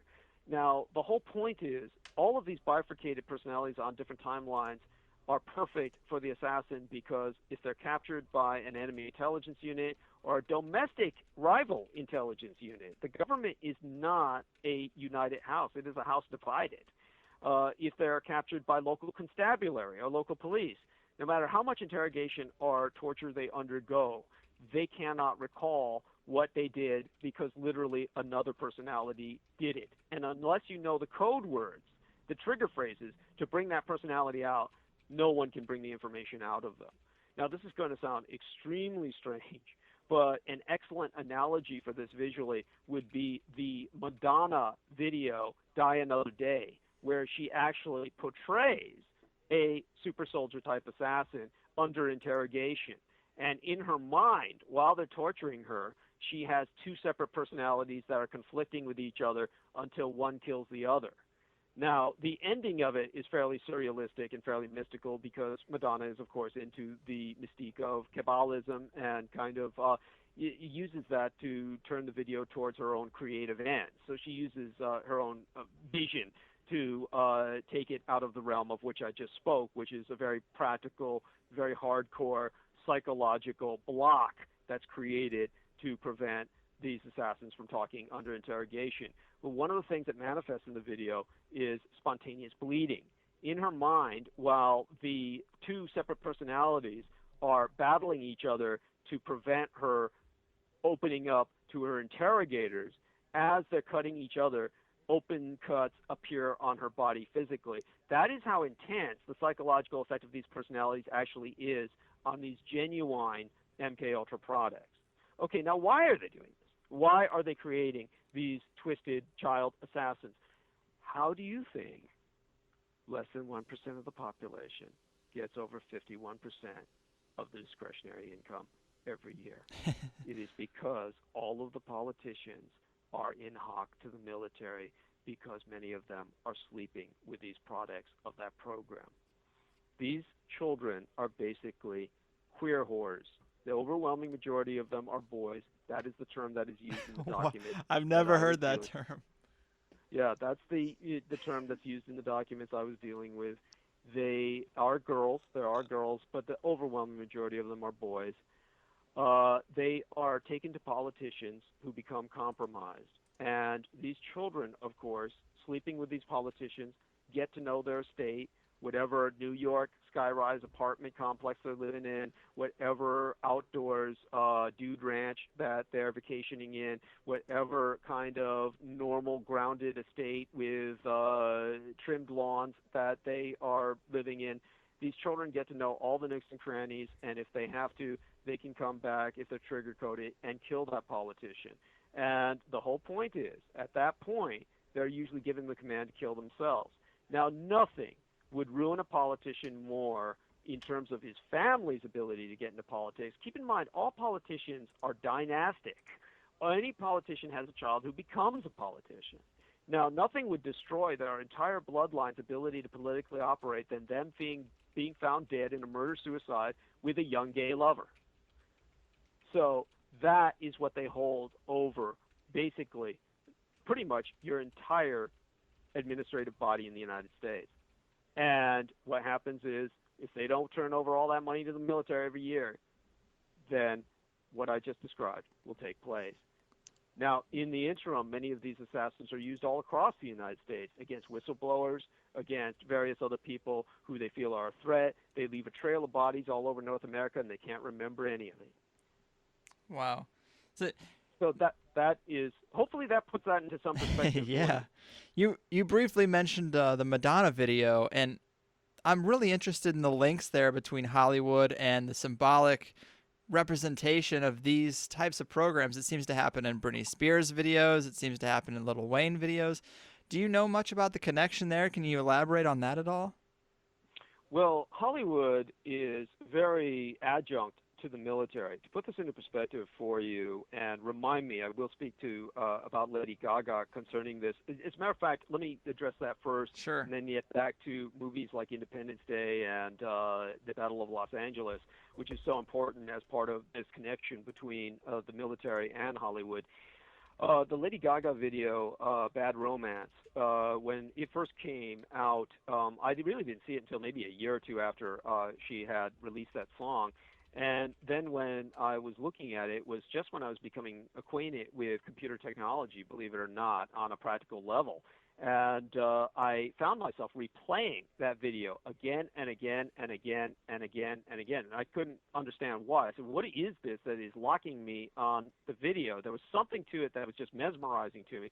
Then I realized exactly what it was. It's that scene in that video, which is not in all of her renditions of Bad Romance. And she does not lip sync.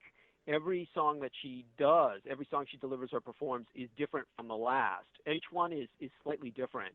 So there are times when she goes through certain motions on stage that she doesn't do other times when she's on stage. But the video captured it perfectly. And there's a moment where she's saying, I don't want to be friends.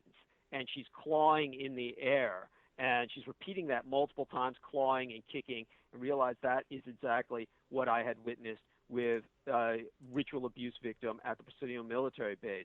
We had, believe it or not, a children's room in the library because, of course, we had a daycare center and there were all these military families with children. So we had a children's room, and that was probably the only use, admittedly, we got out of the Carnegie ladies was to have them read stories to the kids, fairy tales and whatnot.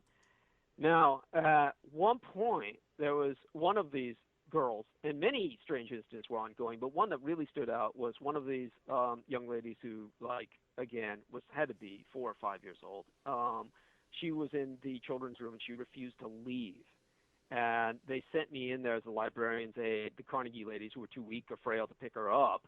They said, oh, go in there and bodily remove her from there so that we can have her come out of here and basically have her wait outside. I want you to wait outside with her so her parents can pick her up. We don't want her here in the library. There was something that was going on that frightened them to death.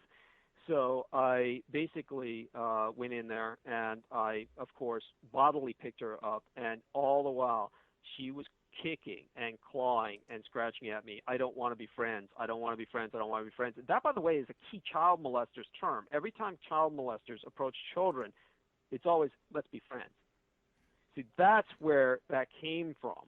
And so when I saw Lady Gaga doing that just so perfectly, that brought that right back to my mind. Now, I had scars on my face, nail tears, just rips from her fingernails falling into my face for weeks, if not months after that, because of the intensity which she was trying to claw my eyes out. So this is the kind of the kind of phenomena that literally leaves scar tissue on my soul. So this is how those music videos can sometimes, through art, expose this. And one has to wonder as to whether or not many of these celebrities, such as Britney Spears, break down. One of the things that is common, for instance, amongst the different personalities is the different personalities created in the products of MKUltra, various mind control programs, have different accents. You will have some personalities that are not only on different timelines, they're of different cultures. Now, all of them will be within a generic Western subculture because their trainers are Western. The different personalities will not speak Chinese. They will not speak ancient languages. When you get into that, then you're dealing with possession. Totally different phenomena. But the MKUltra products will basically speak Southern accents. They'll speak with British accents. So each time someone flips into a different personality, they will suddenly start speaking in a British accent or a Southern accent, and you wonder, where the hell does this come from? You know, where's this coming out of? Right. That's their different personality kicking in, and what's called an alter. And so in the case of Britney Spears, you can clearly see her go into alter when she goes into a British accent. And her breakdowns mentally are no fault of her own. She needs compassion, not abuse. And so one really has to assume that it leaks over into Hollywood. Now, one asks, why? Right. Well, the reason why is because Hollywood and the military are both meat markets. All they're looking for is fresh, young, warm bodies. Good point. And the whole point about Hollywood is that it's subsidiary to the military as a propaganda arm. Now, when you take a look at Top Gun, when you take a look at Independence Day, when you take a look at Battle of Los Angeles, any of these multi-mega million-dollar budget films, actors are not flying those planes or helicopters in those films. What are flying those planes and helicopters in those jets? It's not CGI, by the way. It's real military pilots. Yeah, it'd have to be. And these men, all this firepower, literal firepower, is being provided for these films because they're sending a message the military wants to send. Now, if you ever take a look at Top Gun or you take a look at Independence Day or Battle of Los Angeles, Independence Day and Battle of Los Angeles are even worse than Top Gun because they're like 3.5 hours. We're talking about films that are literally 3 to 4 hours long, and all they are extended recruiting ads. Good point. And the whole point is that they are supported in wartime. Now, according to Title 38 of the U.S. Code, we've been in an operational state of war undeclared since 1990, since Operation Desert Shield, Operation Desert Storm. So we're in a constant state of war, and we're in Iraq, we're in Afghanistan. We occupy 150 nations across the globe. There are 195 United Nations recognized nations on Earth. I happen to have been born in Taiwan, where the Republic of China reestablished itself. It is not recognized by the United Nations, even though the Republic of China was one of the founding member nations of the United Nations. It was expelled. And because of that, we're not recognized as if we don't exist, and yet there are other nations that are recognized, and there's 195 of them. Out of that 195, 150 of them are occupied by U.S. military forces, who, as I've said, constitute less than 1% of the population. So of that tiny increment of our population, it's spread all over the world in penny packets in a state of occupation and war. And you've got these troops in these BOJEST, Foreign Legion-type forts under siege in fire bases in Afghanistan and Iraq. And these people basically are being constantly recycled, redeployed, used, and yet they're able to pull them out of action, pull them out of the front, and use them in films like Independence Day, where Marine Corps pilots are flying Marine Corps choppers. And you've got them flying in films like, that was Battle of Los Angeles.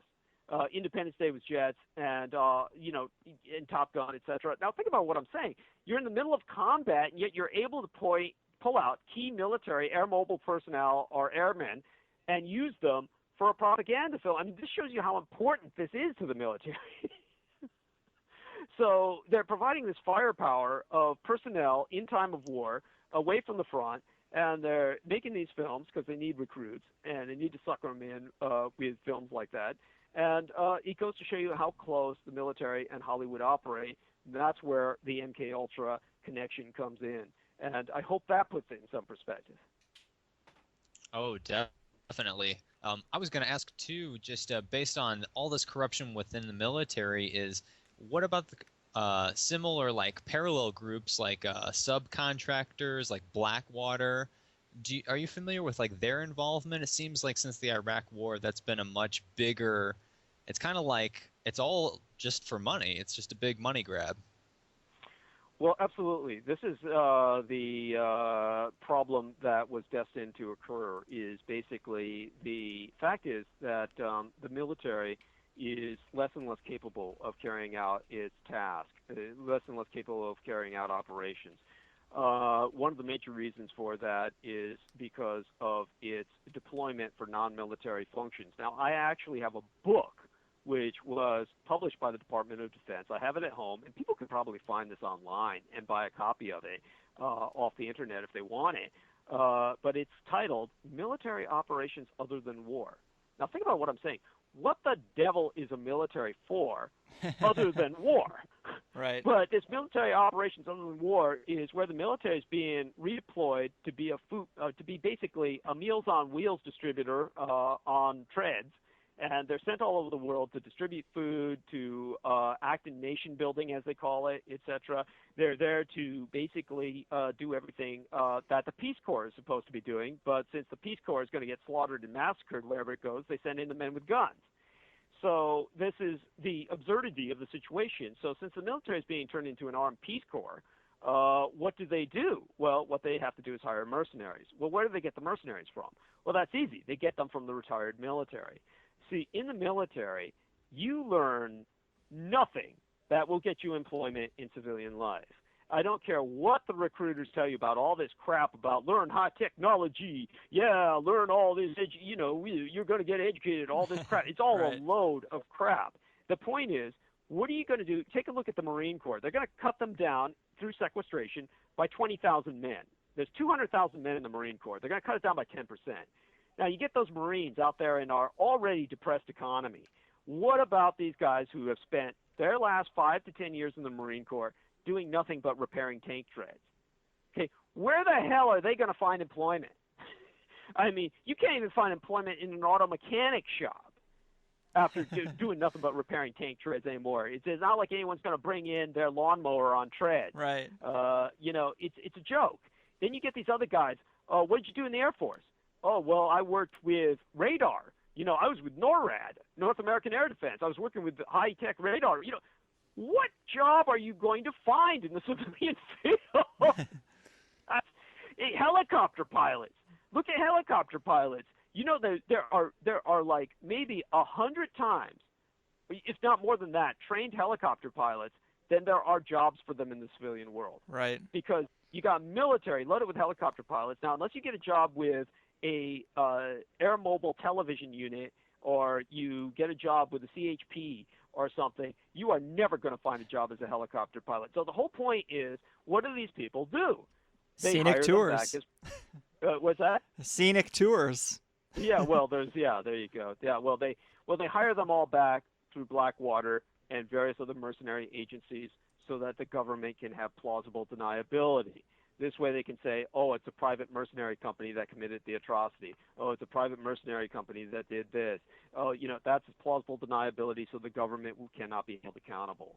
And that's where Blackwater comes in. Now, at the height of the Blackwater deployments in Al-Iraq during the Bush Jr. administration, half of the boots on the ground were Blackwater. Think about what I'm saying. 50% of the occupation troops of Al-Iraq in country were Blackwater mercenaries. That's how massively the private contract companies have expanded. I'm painfully familiar with all of this. I was a mercenary. I did not work with Blackwater. And I worked with other private contracts, and I served in the mid-'90s. And the point is that I'm very familiar with mercenary work. By the way, it's illegal by international law. By all international law, it is illegal to be one. Mercenary armies are illegal by United Nations. What do we call it again? Regulations. It is another term for them, but you know what I mean. Yeah, It escapes my brain. But at any rate, it's done, and everybody acknowledges it. And since the United Nations is headquartered in the United States, they really can't complain about Blackwater, which of course went through several name changes because of the multi-million-dollar, billion-dollar lawsuits that were thrown against it in international court by victims of their atrocities. And they ultimately were able to change their name back to Blackwater, if I understand correctly. And so these are military veterans who know no other occupation than war. And it's important to remember that when you use the term mercenary is not just a man with bandoliers and bullets and guns. Mercenary also refers to radar operating technicians that are working in private contract, also refers to private helicopter pilots in private contract. It refers to all of the military specialties, MOSs, except that they're under a private contract. And places will hire them, nations will hire them, where you have a whole army of technicians as well as troops on the ground that are mercenaries. So I hope that puts that into perspective for people as well. Mercenary armies are much more complicated than people realize. Blackwater is one of the first that is an army unto itself and manufactures its own weapons as well. So we have a monstrous new development. And to put this into perspective for people, all of your cell phones, all of your satellites are dependent on a very rare metal known as tantalum. Now, tantalum used to be a fictitious metal. It used to be a fictitious name that was applied to unattainable metals that had alchemical properties that did not exist in the natural state. Now, it was based on the Tantalus figure of Greek mythology, who is forever tantalized by water beneath him, which he can never reach. He's in a pool of water that he always tries to drink but can never reach. He has berries and food above him and branches that move away every time he reaches for them, so he can never grab them. He is forever tantalized in eternal torment in Greek mythology. So tantalum was this metal that represented that. And tantalum is very difficult to find on Earth.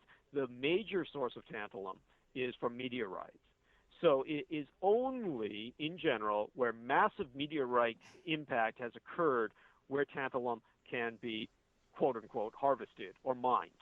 And tantalum has been found where in the bed of the ocean, where, of course, which was once surface, because any part that is now surface was once ocean. Any part that was once ocean is now surface. It's all part of geological tectonic plate motion. The Japanese have seriously been considered submarine mining to get that tantalum. That's how valuable it is, because all of your cell phones work on a tiny strip of tantalum. All of the satellites in our orbits have tiny strips of tantalum. This is what enables the telecommunications age. Because of tantalum, primarily being in the Congo, Blackwater, various other mercenary agencies have been representing different nations and corporate interests, Japanese, Russian, German, etc., and they have been fighting each other in the Congo for years for tantalum. The tantalum wars have resulted in 5 million dead. And you've never heard of it. Wow. Yeah. And that is the kind of conflict that we're heading towards in the future. So this is the kind of world we live in. The majority of people are unaware of it. In terms of the Army, what is one of its reasons for an inability to function, and how does it function, that requires the use of these mercenaries? Well, one of the reasons why it doesn't function normally anymore is because of the cultic nature of this military force.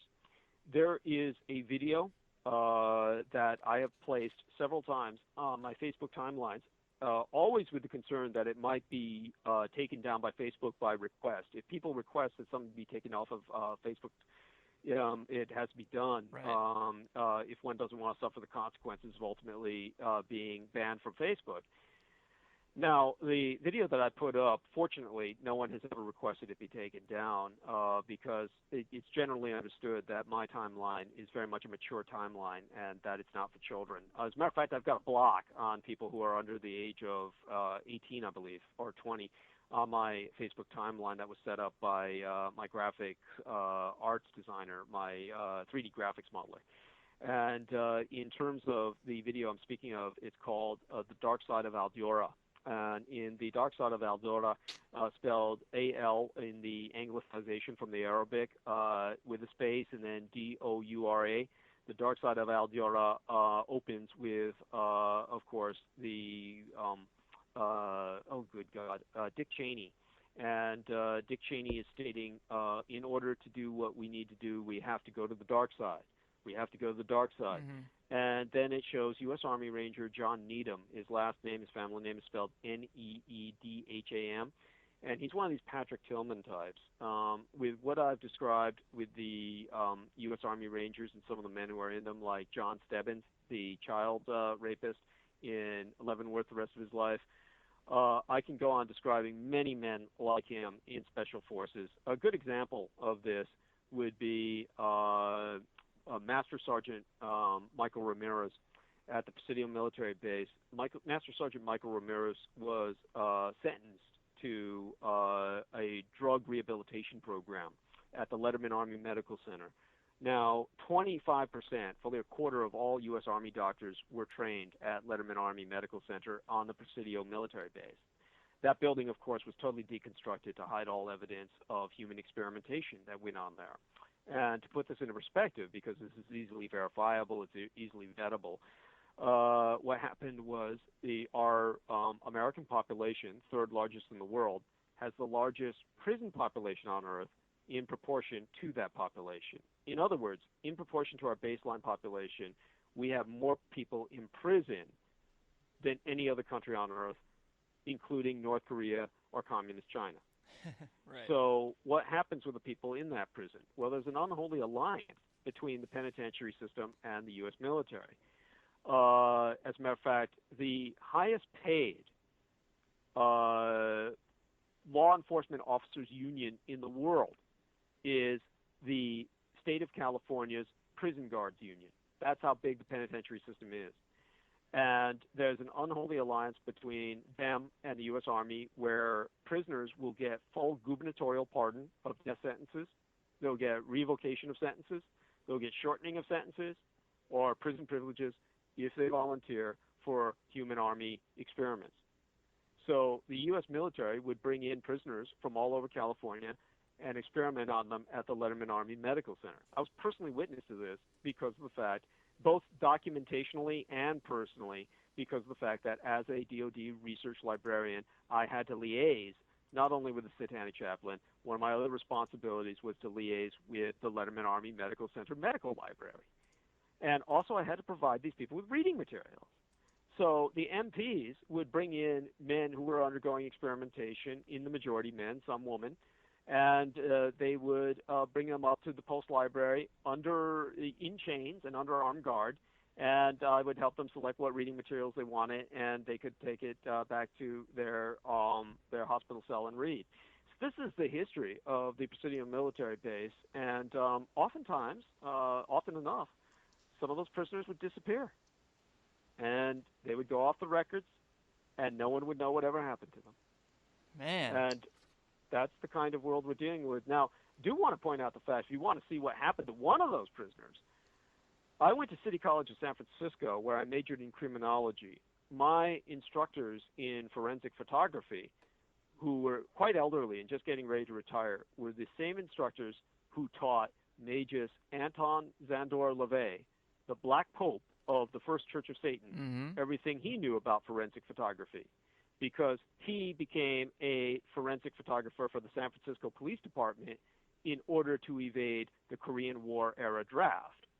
And everything they taught me, I utilized in terms of micro cameras. Back in those days, there were little German Zeissoptik disposable micro cameras. You would keep the film in refrigerators, and you'd see it in the old spy films. You'd pull out the camera, which was smaller than a cigarette case, and you would photograph plans or documents or something. In this case, I was using it to photograph the human and animal victims of satanic sacrifice on site, the Presidio military base. Wow. And so if you order my DVD set from DouglasDietrich.com, you will see photos of human and animal ritual sacrifice, the victims thereof, their bodies, that you will find absolutely nowhere else. Wow. So that is important to emphasize. Is that And the so Satan's Crusaders DVD? that is quite correct. And we're selling two for the price of one, Roswell and the Rising Sun, which unfortunately, producing that led directly to my mother's death. That's an entirely different story. She died under highly suspect circumstances, which would take forever to describe. She died directly as a result of my producing that DVD. I came home to find her dying, and it took her 2 months to die, very painfully, in excruciating agony, and that was the message they wanted to send. At any rate, those two DVDs are being sold for the price of one. Go to www.douglasdietrich.com. Douglas is spelled with one S. Dietrich is spelled just like the actress Marlene Dietrich, to whom I'm distantly related. If you're too young to remember her, just put the words diet and rich together, douglasdietrich.com. And just order them while we have a few left to order, because we don't have many left after the Asian Lunar New Year, where we set up the 2-for-1 price, and that will help immensely to support me. Obviously, with my background, it's extremely hard to find any conventional employment, and my career is, at this point, being a professional whistleblower. Yeah, but you seem to be doing well, I just wanted to say you seem to be doing a great job at that, obviously. I mean, you're presenting so much interesting information, and I have been lucky enough to see Roswell and the Rising Sun. It's a lot of great information.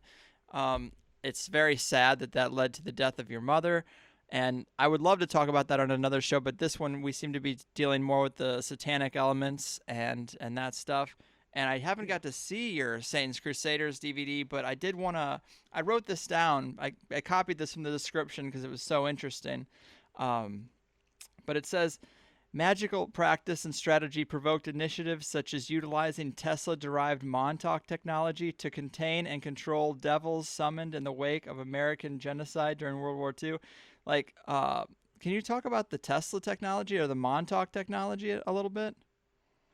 Sure, I'll go into that a bit. Keep in mind, I'm not trained as an engineer, so of course, way that I would describe that would be more from its sociological impact. That's perfect. Yeah, and to finalize what I was saying about the prisons and the military, sure. The general point that I was trying to come to with Ranger John Needham in the film The Dark Side of Aldura was that, which I did not produce, it's important to emphasize, that's just something that people can look up on YouTube and review for free. John Needham was like a Patrick Tillman character who basically, after 9/11, volunteered for the most patriotic and naive of reasons, and he winds up in what's essentially a criminal organization surrounded by a bunch of very hardened, violent personalities, that many of whom would if not being in the military, would otherwise be in prison. There's no dodging that. There are many people in this day and age, just like during the Vietnam War era, who are given a choice between prison and military service. As a matter of fact, there was a recent documentary, comparatively recent, on BBC or PBS I was watching, where there was this one guy who was playing an Xbox video game, and he became so angry at his partner beating him in it that he pulled out a gun and blew his brains out. He did this when he was 17 years old. And what did they do? They let him serve in Iraq instead of going to prison. Wow. And by the way, he was the most well-adjusted in that documentary. He was the most well-adjusted compared to the rest of them. But at any rate, you can imagine somebody who turns down a multi-million-dollar NFL contract like Patrick Tillman. He winds up in the company of all these U.S. Army Rangers. And these guys are like thrill killers, a lot of them. And he's like saying, charge, we're going to take that hill. And they just shove him in the back. And as a matter of fact, his own coroner ultimately admitted all of his bullets were American-sourced bullets from an American gun fired point blank into his bag. And so he's fragged. He was basically fragged by his own troops. And this other ranger, Needham, in the film The Dark Side of Aldura, it's so important because he went stark raving mad because he was constantly witness to satanic sacrifices in the field, that he was totally unaware of why his fellow rangers were doing this and where it came from. So there's footage and photos he kept taking so that he could bring his fellow rangers to justice for war crimes. He kept turning into the high command, which kept basically shelving them, and finally they ordered his own troops to beat him half to death. And he was locked in a container box without air holes for weeks while they just basically semi-suffocated him, opened it every once in a while to let air in and throw him food, never cleaned up his defecation or his urine. He's wallowing in his own waste products, and finally drove him stark raving mad. In the heat, if you can imagine, the desert in the heat is enough where if you've got polished shoes, the polish will melt and run off your shoes. And he's in a container box in that kind of temperatures in the daytime. So he's burning his skin just by touching the metal around the container. So this is the conditions they kept him in, and finally released him to a hospital with burns, infections from his own fecal matter going into the burns. He came home, and his girlfriend was an Army nurse. She left him because he was, of course, stark raving mad. She had to pull a knife out of his hand while he's naked, cowering in the corner, waking up in the middle of the night. Finally, he meets another girlfriend, kills her. Then, because he's so obviously not in control of himself, the judge just sentenced him to an insane asylum and psychological treatment. And he was walking with his dad along a beach and just died like nothing, like bam, just like a being hit him. And his dad said there was no medical reason for his death. The autopsy showed nothing was wrong. It was just all very mysterious. And in terms of what he did see that was photographed, you will see satanic sacrifice in The Dark Side of Aldura. You see U.S. Army Rangers taking always men. They have to have men. They can't do it with women because the women have estrogen. They want to keep their testosterone levels up. But they take men and they blow their brains out or bash their brains in with rifle butts. And they take the brains out and they eat them. Holy shit. And the photos are right there in The Dark Side of Aldura. And that is a satanic sacrament. I knew exactly what it was when I saw it. And then in terms of him, of course, he didn't know what was going on. He had no narrative context in which to place his experience. And because he lacked a narrative context in which to place his experience, he became a victim of that experience. Because I know what I know, many people will logically ask, how is it you're not murdered? Why is it you're not killed? Yeah, that was on my list of questions. Oh, of course. And I've explained this on other programs, and I'm happy to explain it here. The reason why is, again, the thorough corruption and incompetence of the government. Now, in the case of, for instance, very famous men or men who have actual power behind them, they have massive security apparatus to protect them, but nevertheless, it should not be impossible to kill them. Now, M16, M15, throughout World War II, orchestrated no less than about several hundred, probably around 300 assassination attempts against Adolf Hitler throughout the 12 years he was in power during the time of the Third Reich's presence in Europe. And they all failed. And altogether, when you count in other assassination attempts from his own generals who were part of the resistance, other elements of insurgents, it made it about 500,000 assassination attempts in a 12-year period, and they all failed. Okay, that's well beyond any logical failure rate. That is because the U.S. Army drew the conclusion, and the U.S. military, as well as the British, drew the conclusion that he was a precognitive, that he was essentially a precog, that he actually knew when people were going to try to kill him. Now, that's a totally different subject that would take us into remote viewing, take us into other areas of psychic research. Has nothing to do with what I'm going to say, but what does have is, say, for instance, Fidel Castro. Fidel Castro is right across the bay. The largest CIA installation in the world outside of outside of Langley, Virginia, is in Miami, where they have constantly used Cuban ex-migres and repatriates to try and infiltrate Cuba and take out Fidel Castro. Again, about 500,000 assassination attempts. They've all failed. Okay, this is not due to precognitive ability on part of Fidel Castro. This is due to American corruption and incompetence. Now, in terms of how extant that is, a great example would be the nuclear codes. The United States Strategic Air Command, SAC, starting in 1961, organized the Minuteman nuclear missile system. And because they had an 8-digit code to launch those missiles, the theory was that they were going to change those codes every day. And every day those 8 codes would be a series of 8 different numbers that everyone would have to memorize so that they could launch the missiles on command. Mm-hmm. Well, the reality is they were too fat and happy and lazy to ever follow such a protocol. So the reality was that the nuclear launch code for years, throughout the Vietnam War, from the 1961 until at least the 1980s, was 8 zeros. So if you knew that, and you had some way to break in to a Minuteman missile system, you could have launched a nuclear missile knowing what I've just told you. That is how corrupt they were. So in terms of this, by the way, this is all vettable. It was revealed by Bruce Blair, who was a doctor and a Minuteman launch officer during this period. And the firing crew was just so lazy that for all of these Air Force personnel that they made that universal. And when this was brought out to McNamara, if you remember Defense Secretary Robert McNamara throughout the Vietnam War, he didn't learn about this. Think about what I'm saying. The Secretary of Defense did not know this. And he didn't know this until 2004. So between 1961 and 1977, well after America's retreat from Vietnam, you've got this coded situation that the Secretary of Defense doesn't even know about. And when McNamara was told about it, he pleaded total ignorance. And I believe him. I believe he did not know about it. I believe he was a total ignoramus. That's the same with what protects me. What I have is the occult equivalent of the nuclear codes. And that brings us back to the Montauk and the Tesla technology.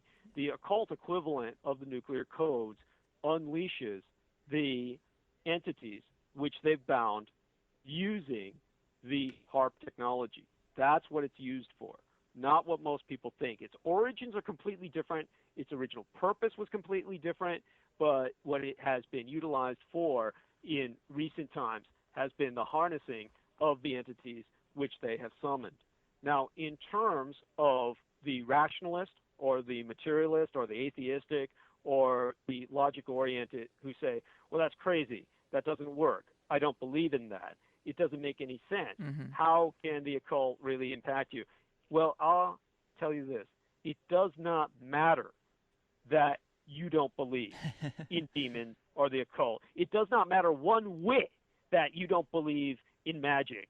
All that matters is that all the men you give your money to, that 1% that gets over half of the fiscal discretionary income every year, what matters is that they believe in the occult. They believe in demons. They believe in magic. This is the paradigm on which they operate. So whether you believe it or not, they are convinced that the occult equivalent of the nuclear codes which I hold are operable. And they can't change them. Right. Because the entities that are bound respond to basically inviolable equations. Can you describe these entities at all? Because this is something that has come up a couple of times in the show before, at least in terms of what you say about it. Doesn't matter if you believe it, it's what they believe. And I wonder if it's just a superstition, like even though, they're the powerful people who believe it, is there something to it, or is it a superstition? Like, can you describe these entities that they've conjured up at all? To an extent, yes. To a large extent, they are literally indescribable. They are, a good name for them would be anti-gods. That would be a good handle on what we're speaking about. But to put it into perspective for you about HARP and how it binds them, this is the important thing to keep into perspective. The HARP acronym, which you see, which is HAARP, is not the real acronym. Okay, that is simply a popular acronym that was coined for press releases. The actual acronym is HA cubed R squared P squared. And what that stands for, the numbers are not pronounced when you voice or vocalize the acronym, but what that stands for is High Frequency Activated Auroral Atmospheric Resonance Research Projection Program. And the reason it was created was because of the Japanese in World War II with their balloon bomb campaign against the United States, which I'm not going to go into in any great depth because it would take hours to explain the success of that program. But the point is that the prevailing winds blow from Japan towards North America via the jet stream. Emperor Hirohito of the Japanese was a marine biologist. And as a marine biologist, he understood the Kuroshio, the Japan current, that carried the current all the way from Japan to the United States. That's one of the things that brings all the radiation from Fukushima Daiichi to the United States this day. Following that marine current is, of course, the jet stream, the atmospheric current, which in World War II, Emperor Hirohito, as a marine biologist, knew all about, but the United States, believe it or not, did not know about. They didn't have a single scientist in the United States who even knew the existence of the jet stream.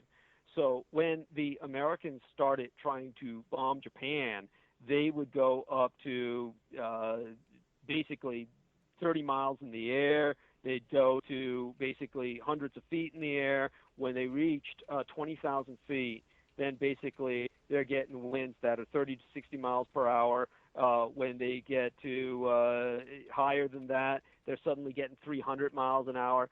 Okay, because of this, all of the B-29 bombers had to hit the ground, as they used in the airman's vernacular, and fly in very low. And because of that, Japanese anti-aircraft fire would take them all out. And as a result, the Americans lost no less than 5,000 bombardier crewmen who were bombing Japan. Of those, less than 80 of them survived, who were lucky enough to be caught by the Japanese police or military for interrogation. The rest were torn apart alive by Japanese on the ground, understandably, for bombing their cities. And so when the Americans had, by the way, it was statistically far more dangerous and deadly to be an airman in World War II than it was to be a Marine. You had such staggering proportion of losses that if you survived 50 missions, they made you a general. Automatically just made you a general if you survived 50 missions, because the chances of your surviving were just so low. So most people never even conducted 50 missions throughout the war. So that puts that in some perspective. So what did the Americans do? They said, look, you've got this jet stream that the Japanese are able to send thousands of incendiary fire balloons over using the jet stream, made of silk and rubber, etc., very cheap materials, costs them pennies on the dollar. We do not have enough manpower to put out the fires. We don't have enough men to fly planes at home to shoot them down. We don't have any rockets we can build to take them out. It would cost hundreds of dollars to build a rocket to take out something that's costing the Japanese like $20 to build. So basically what the Americans were left with was a situation that was totally untenable, and the Americans said, we need to build a machine to change the jet stream. So one of the weapons was scalar weaponry and resonance weaponry, and they consulted with Nikola Tesla. And Nikola Tesla, of course, was already appalled by the designs they had for experimentation with temporal displacement or taking a vessel out of our space-time continuum so that no bullets or missiles could hit it. This is what was part of the Montauk experimentation. Now, all of this was launched with Tesla under contract, and then he killed himself. And that's something most Americans don't know, was basically Tesla had been abused all of his life, as most people are aware of, by men like Thomas Edison, by men like J.P. Morgan, by so many of the people who were supposed to be his benefactors, that he had grown completely disillusioned. And when the American government basically came up to Nikola Tesla and said, we want all of this for weaponry, he figured the Americans were going to conquer the world, that they were just going to basically set up their own world-spanning empire. He gave all of the documents that he could to his son-in-law, who was a Yugoslav diplomat. So his son-in-law took everything he could carry in several autoloads home, back to Yugoslavia. At that time was in the midst of a vicious civil war within the Second World War. Croatia was an active Axis satellite, and that's how Nazi Germany and the Third Reich got hold of Tesla technology. Serbia was invaded by the communists under Josip Broz Tito, and that is how the Soviet Union gained access to Nikola Tesla technology, and the Third Reich shared it with their ally Japan, which is how Japan got a hold of scalar weapons and Tesla technology. So because of this, there were three rival empires that ultimately prevented a Pax Americana, or a global world order under the United States, at the conclusion of proactive hostilities in 1945. So he was considered a traitor. The Americans called him up immediately and said, your citizenship is revoked. And they told him exactly what they told every Japanese individual. Keep in mind, all of our civil statutes, which prevent our rights from being violated, were still in effect when all of the Japanese were stuck in internment camps, along with many Germans and many Italians, which most Americans don't know about. 124,000 U.S. citizens of Japanese ancestry were stuck in camps, many of them used for slave labor. Many of them died. All of them had all of their real estate property, their fiscal property, all of their personal and material property stolen by the U.S. government through the OAP, the Office of Alien Property, because they were all declared illegal enemy aliens. They were all had their citizenship revoked, and it was this Office of Alien Property which stole all of Tesla's property that was left in the United States, not the FBI. So when the U.S. government called Tesla to say, now you're a foreign citizen, just like any Japanese person, we're going to detain you in an internment camp, and we're going to torture you until you cooperate with us, he killed himself. And the Office of Alien Property came in, took everything he had, put it under national security to this day. And they hated him so much that the U.S. government launched a propaganda campaign, and this is the connection between the military and Hollywood, through the Office of War Information, the OWI. They launched a campaign against him in his death, posthumously, where Tesla was the first villain in the Superman cartoons. It was not Lex Luthor. If you ever look up the early Really? Superman cartoons, yes. If you ever look up the early Superman cartoons, as a matter of fact, David Hatcher Childress basically anthologized all of the Superman versus Tesla cartoons on DVD. So you can actually look that up on the internet and purchase that, Superman versus Tesla. Yeah. But in theaters all over the United States, they would show Tesla as the ultimate enemy of the United States. And not only that, they brought Bela Lugosi out of retirement, the man who had played the original Dracula. And Bela Lugosi was brought out of retirement for his first big studio production in years, because he had been languishing due to a morphine habit. They brought him out to play Tesla the Vampire, and that you can find, again, on DVD. You can look that up on the internet and purchase your own copy, Return of the Vampire. And in the film Return of the Vampire, Bela Lugosi plays Tesla as a vampire. Wow. And so that is how much the U.S. government propagandized against Nikola Tesla. Destroy the reputation. Yes. Destroyed his reputation in death. Yeah. Destroyed his reputation in death. They were left with his technology, which they didn't know how to apply, which led to the Montauk disaster of the USS Eldridge. totally different story. It would take hours to go into. But the end product of it was they were utilizing variations of this technology to create the HARP. Now, the HARP was originally meant to change the course of the jet stream. That is what it was for. They could reverse the course of the jet stream.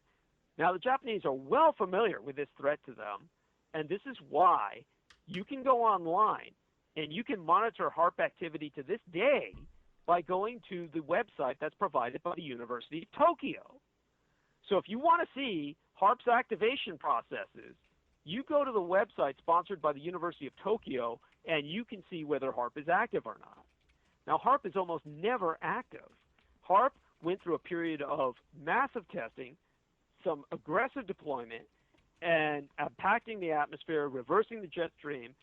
But since that period of time, via the monitoring station of the University of Tokyo, you can prove to yourself it's very passive, it's not active, and the reason for this is because now it is essentially used as a binding mechanism. Now, what am I talking about? Basically, what happened was the U.S. government was in an occult race with the British Empire for who could be the dominant occult power. Many centuries ago, there was the John Dee, the last officially recognized royal sorcerer of the British dynasty.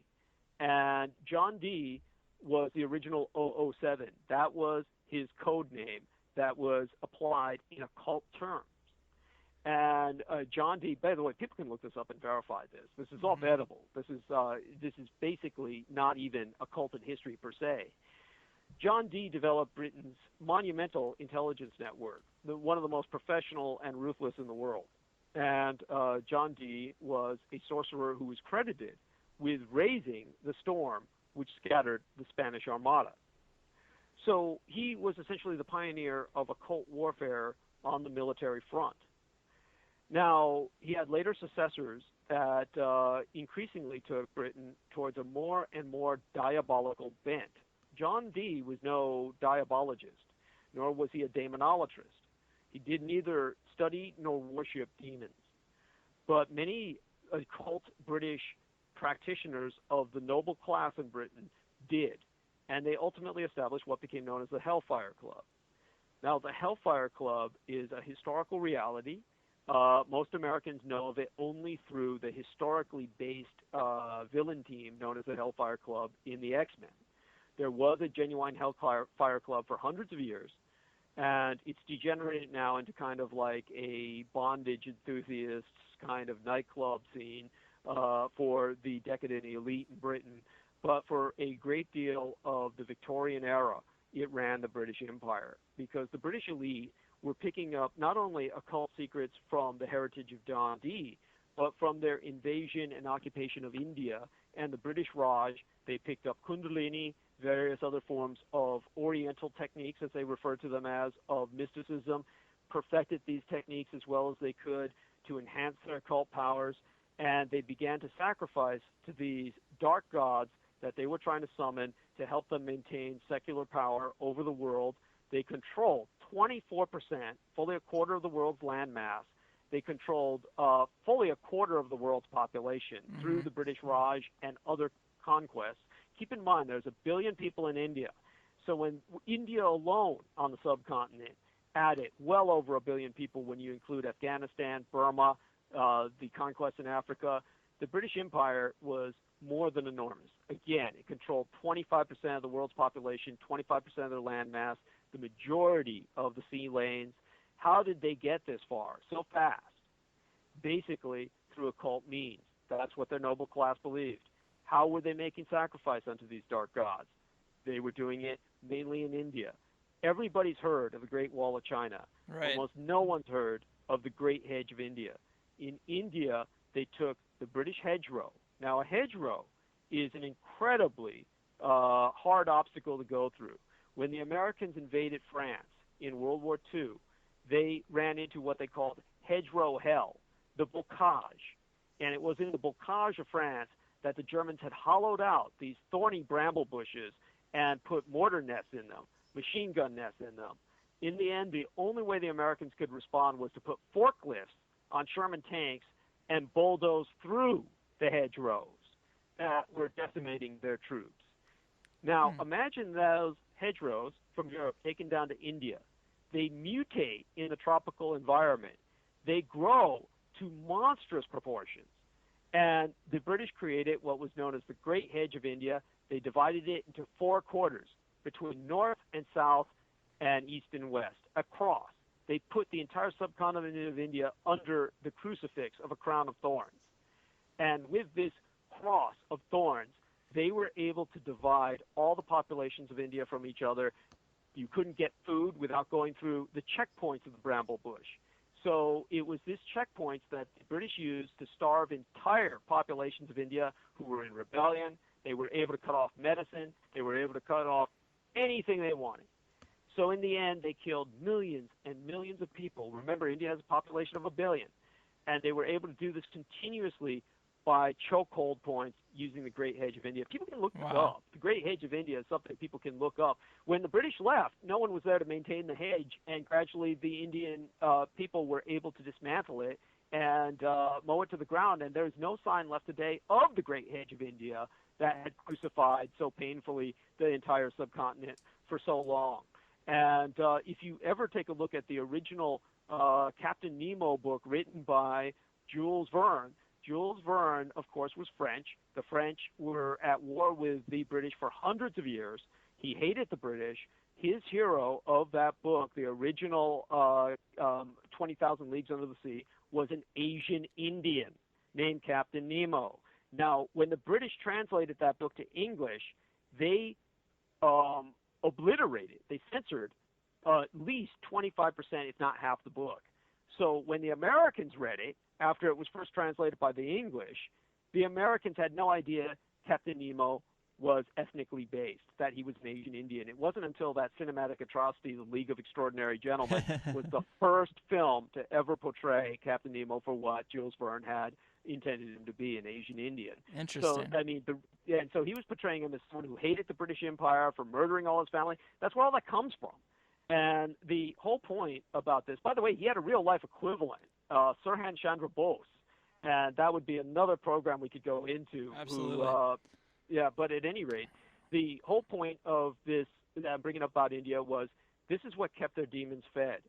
Now, Colonel Michael Aquino told me, he said, just as the Roman Empire had stolen all of the gods of the Greeks, all of the Hellenic Greek classical culture was hijacked by the Romans who had no culture of their own. All the Romans had to offer was a proto-Stalinist garrison state, a military machine of Spartan-like soldiers that were regimenting every society they conquered.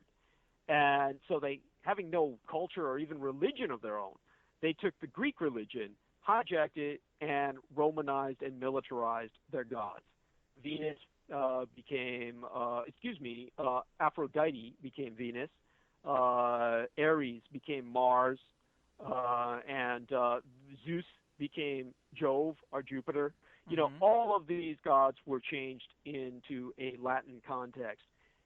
Now, he explained to me that just as the Roman Empire hijacked the Hellenic culture and empire and ultimately infected it and conquered the known world using their own perversion of that culture, the Americans had done so with Britain's demons. All of Britain's demons were hijacked and went over to the American side, and America inherited, devoured, ingested, digested the British Empire.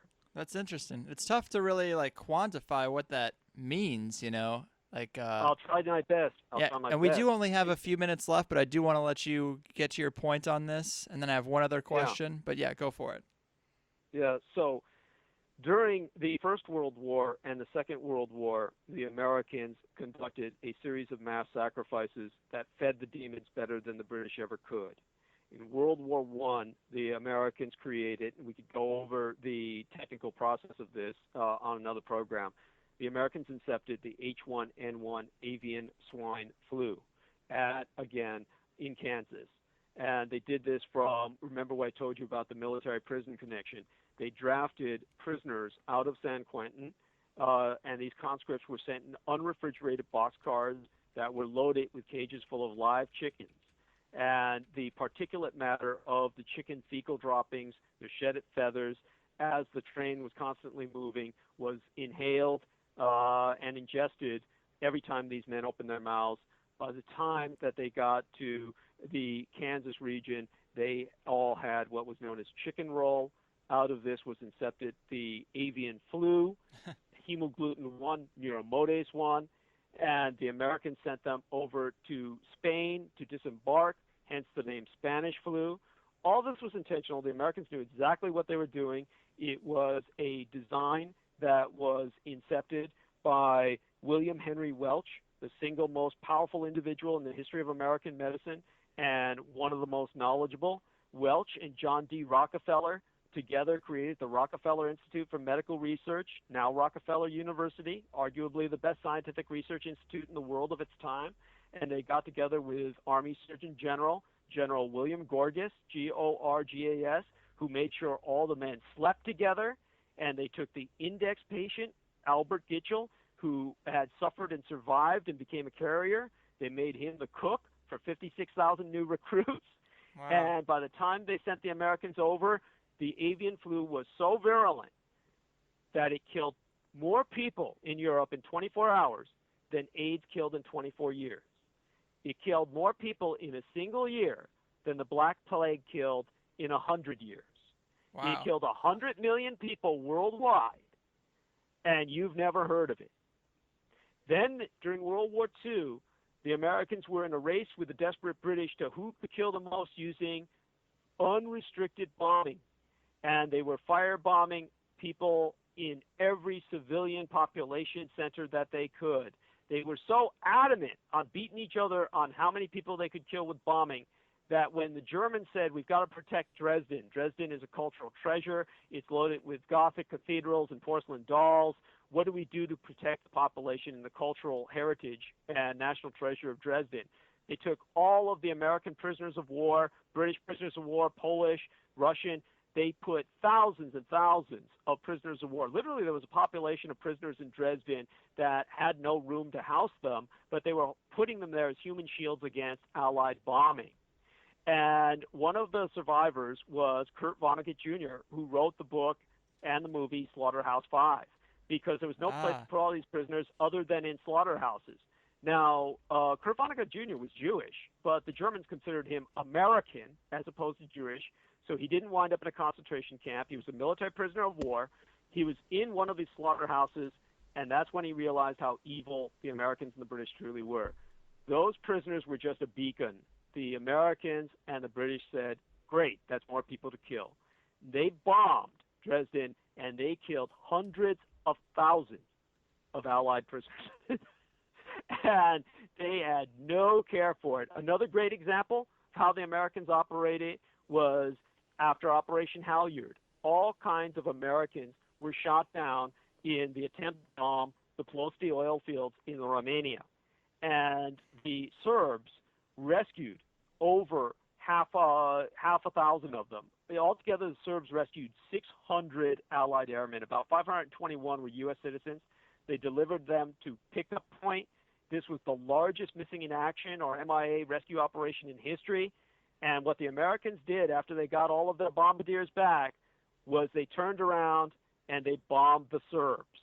They waited until high noon on Serbian Orthodox Easter, April 27th, 1944, right after church feast, to make sure they killed as many people as possible in the churches, and they killed 10,000 civilian Serbs in Belgrade alone. Wow. So the Americans not only killed 62,000 Italians, 900,000 Japanese, and, of course, 600,000 Germans, they killed 24,000 Serbs, their own allies, using strategic bombing. This is how crazed your strategic bombing high command was. Well, how was the strategic bombing command formed? It was formed out of men who flew in the Millionaires Unit in World War I. In World War I, killing was the sport of kings. All these men got together who were part of Princeton University and Yale, and they formed what was called the Millionaires Club, and the only way you could join this organization was if you were a member of Skull and Bones. And people can look this up and vet what I'm saying. These guys were so rich, they bought their own fighter planes and air crews in World War I to fight the Germans just as a hunting sport. And these men loved the thrill of being able to hunt men in the air and the thrill of getting shot back at, the thrill of suffering, perhaps dying. And these were the men who founded the Strategic Air Command. They were all Skull and Bones men. They were all following the occult rituals of mass sacrifice. In the end, they were convinced to rip a hole in the fabric of space and time itself and call in the outer gods, the anti-gods, which H.P. Lovecraft had been warning about. And in the end, the entities that they called forth, these qlipothic entities that came from dead universes, failed cosms of creation, they have them harnessed now using the HARP technology. And this harnessing technique, Colonel Aquino said, is very much like having a very large man being stuck to a buffet table with a thumb cuff. So long as he's fed, he's not going to complain. But if he is not fed, he can break loose from that thumb cuff and cause an immense amount of damage to the room in which the buffet table is laid out. Wow. This is why they have to constantly keep the wars going, the killing going. They can't stop. Got to feed They've the beast. Yes. Wow.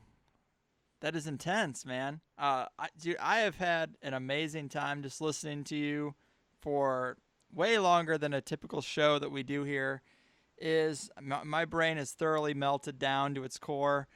Let me have you can if you have any more to add to that story, feel free. But we got like 2 minutes left, so. I just want to thank both of you. I think Kyle and of course Mr. Carl Wood are wonderful hosts, and I look forward to doing interviews again with them in the very near future. Absolutely. I want to thank them for their patience and their indulgence, and I want to say to our listenership, if you want to learn more about what I've said about the Third Reich in exile, also go to www.nexusmagazine.com. I was featured in Nexus Magazine with a series of interview installments. That it's a bi-monthly periodical, so I was a full feature of their magazine for literally half a year. And these 3 installments can be downloaded for $1.50 each. I do not make a penny off of that. This is simply for your information, and they need to charge you that to maintain the service. And the reason it's so important to go to Nexus Magazine, NEXUS, is because they're banned in the United States. Nexus Magazine, which is an English magazine, it does circulate in German language on the continent of Europe, but it is published out of Australia and circulates throughout the British Commonwealth of Nations, is extremely popular the world over, and yet it's banned in the United States. You will never find a copy of Nexus Magazine on display on American magazine shelves. It's outlawed here. So that's important to access it via the internet, get information on the Third Reich in exile that Douglas Dietrich, conducted with his interviewer Thomas Kirshner originally in the Deutsch language, but it's all in English. And other than that, go to www.douglasdietrich.com to help support me so that I can continue to expose what I expose and put it in modern context by buying a DVD set if you can, because it's 2 for the price of 1. It's only $20 with a $5 shipping fee. Mm-hmm. So we're talking about literally a quarter of $125. And with that in mind, I want to, again, thank all of you. Oh, man, it's been great. Seriously, we let you go a little bit longer than normal, almost double the normal time, because you have so much information. You have so many facts in your repertoire and your Rolodex to pull out, and it's great to listen to. Kyle, was there anything else you wanted to add before we let him go? No, I just want to say thanks to you, Douglas, and this is some really interesting material you're bringing out here and some connections that I think people just never really thought about, or if you haven't looked into these topics, it must be just an immense amount to reflect upon. So just want to say thank you. Thank you, Kyle. And hopefully in episodes in the near future, we can talk more in detail about these qlipothic entities. Absolutely. And we can speak more in detail about the biological warfare conducted in World War I, which is what brought World War I to an end. You never hear about how World War I ended. but that was how it ended. And so, we can go on in the future about such things, amongst others, and look forward to opportunities speaking with both of you in the future. You're the best. Thank you so much. Thanks, man. Yeah, it's great to meet you, and we definitely will have you on again. So enjoy the rest of your day. Yes, sir. Thank you so much. All Both of you take care, and my best to the audience. Alrighty, take care, Doug. Wow. Wow, dude, that was a lot to digest. I'm too high to process what we just experienced. Pretty intense stuff. Man. Yeah. Some stomach churning content. You Right. know, he's just like casually talking about, oh, this guy's a child predation, and this guy's he died from AIDS. Good thing, because he had raped so many kids. It was ridiculous. Oh, those baby raping SOBs. I'll tell you. Always a pleasure to have you do these shows with me. We've done some great shows together. This one was no different. I hope we can keep the streak going for some time. Was there anything else you wanted to say to the people before we do a serious wrap-up? Just have the people, if they want to give us feedback, if you want to help us give direction for Douglas and tell him what track you want him to go down. I mean, he seems to be the guy with the documents, or at least the guy with the former documents that were burned. So he's willing to let you. He's willing to let you set him up in a direction, and he will just go for an hour. He'll just go until you say, "All right, change direction." And it's awesome to hear someone who has so much information. But yeah, so I mean, that's the show, everybody. Please share the show as much as you can. Review us on iTunes. That is a huge help. And just keep listening. That's really all we ask. You're not going to see me take up a subscription-based model or a bonus show you have to pay for or charging for the archives like some other shows do. This will be a free show, but I'd love to monetize it and bring in enough money to do this full time. But that money is going to come from selling T-shirts from Conspiratees, and thanks to everyone who bought one, and advertising dollars. So just keep listening and helping the audience grow. If you bring in 5 new fans, that's way better than $5. X amount of listeners means X amount of advertising dollars, which is X amount of more awesome and free content from THC. So it's also more people to bring to the inevitable settlement in Belize or Costa Rica. So thanks again. Keep your pimp hand strong, brush the dirt off your shoulder, and lick it like a lollipop. We'll see you next week.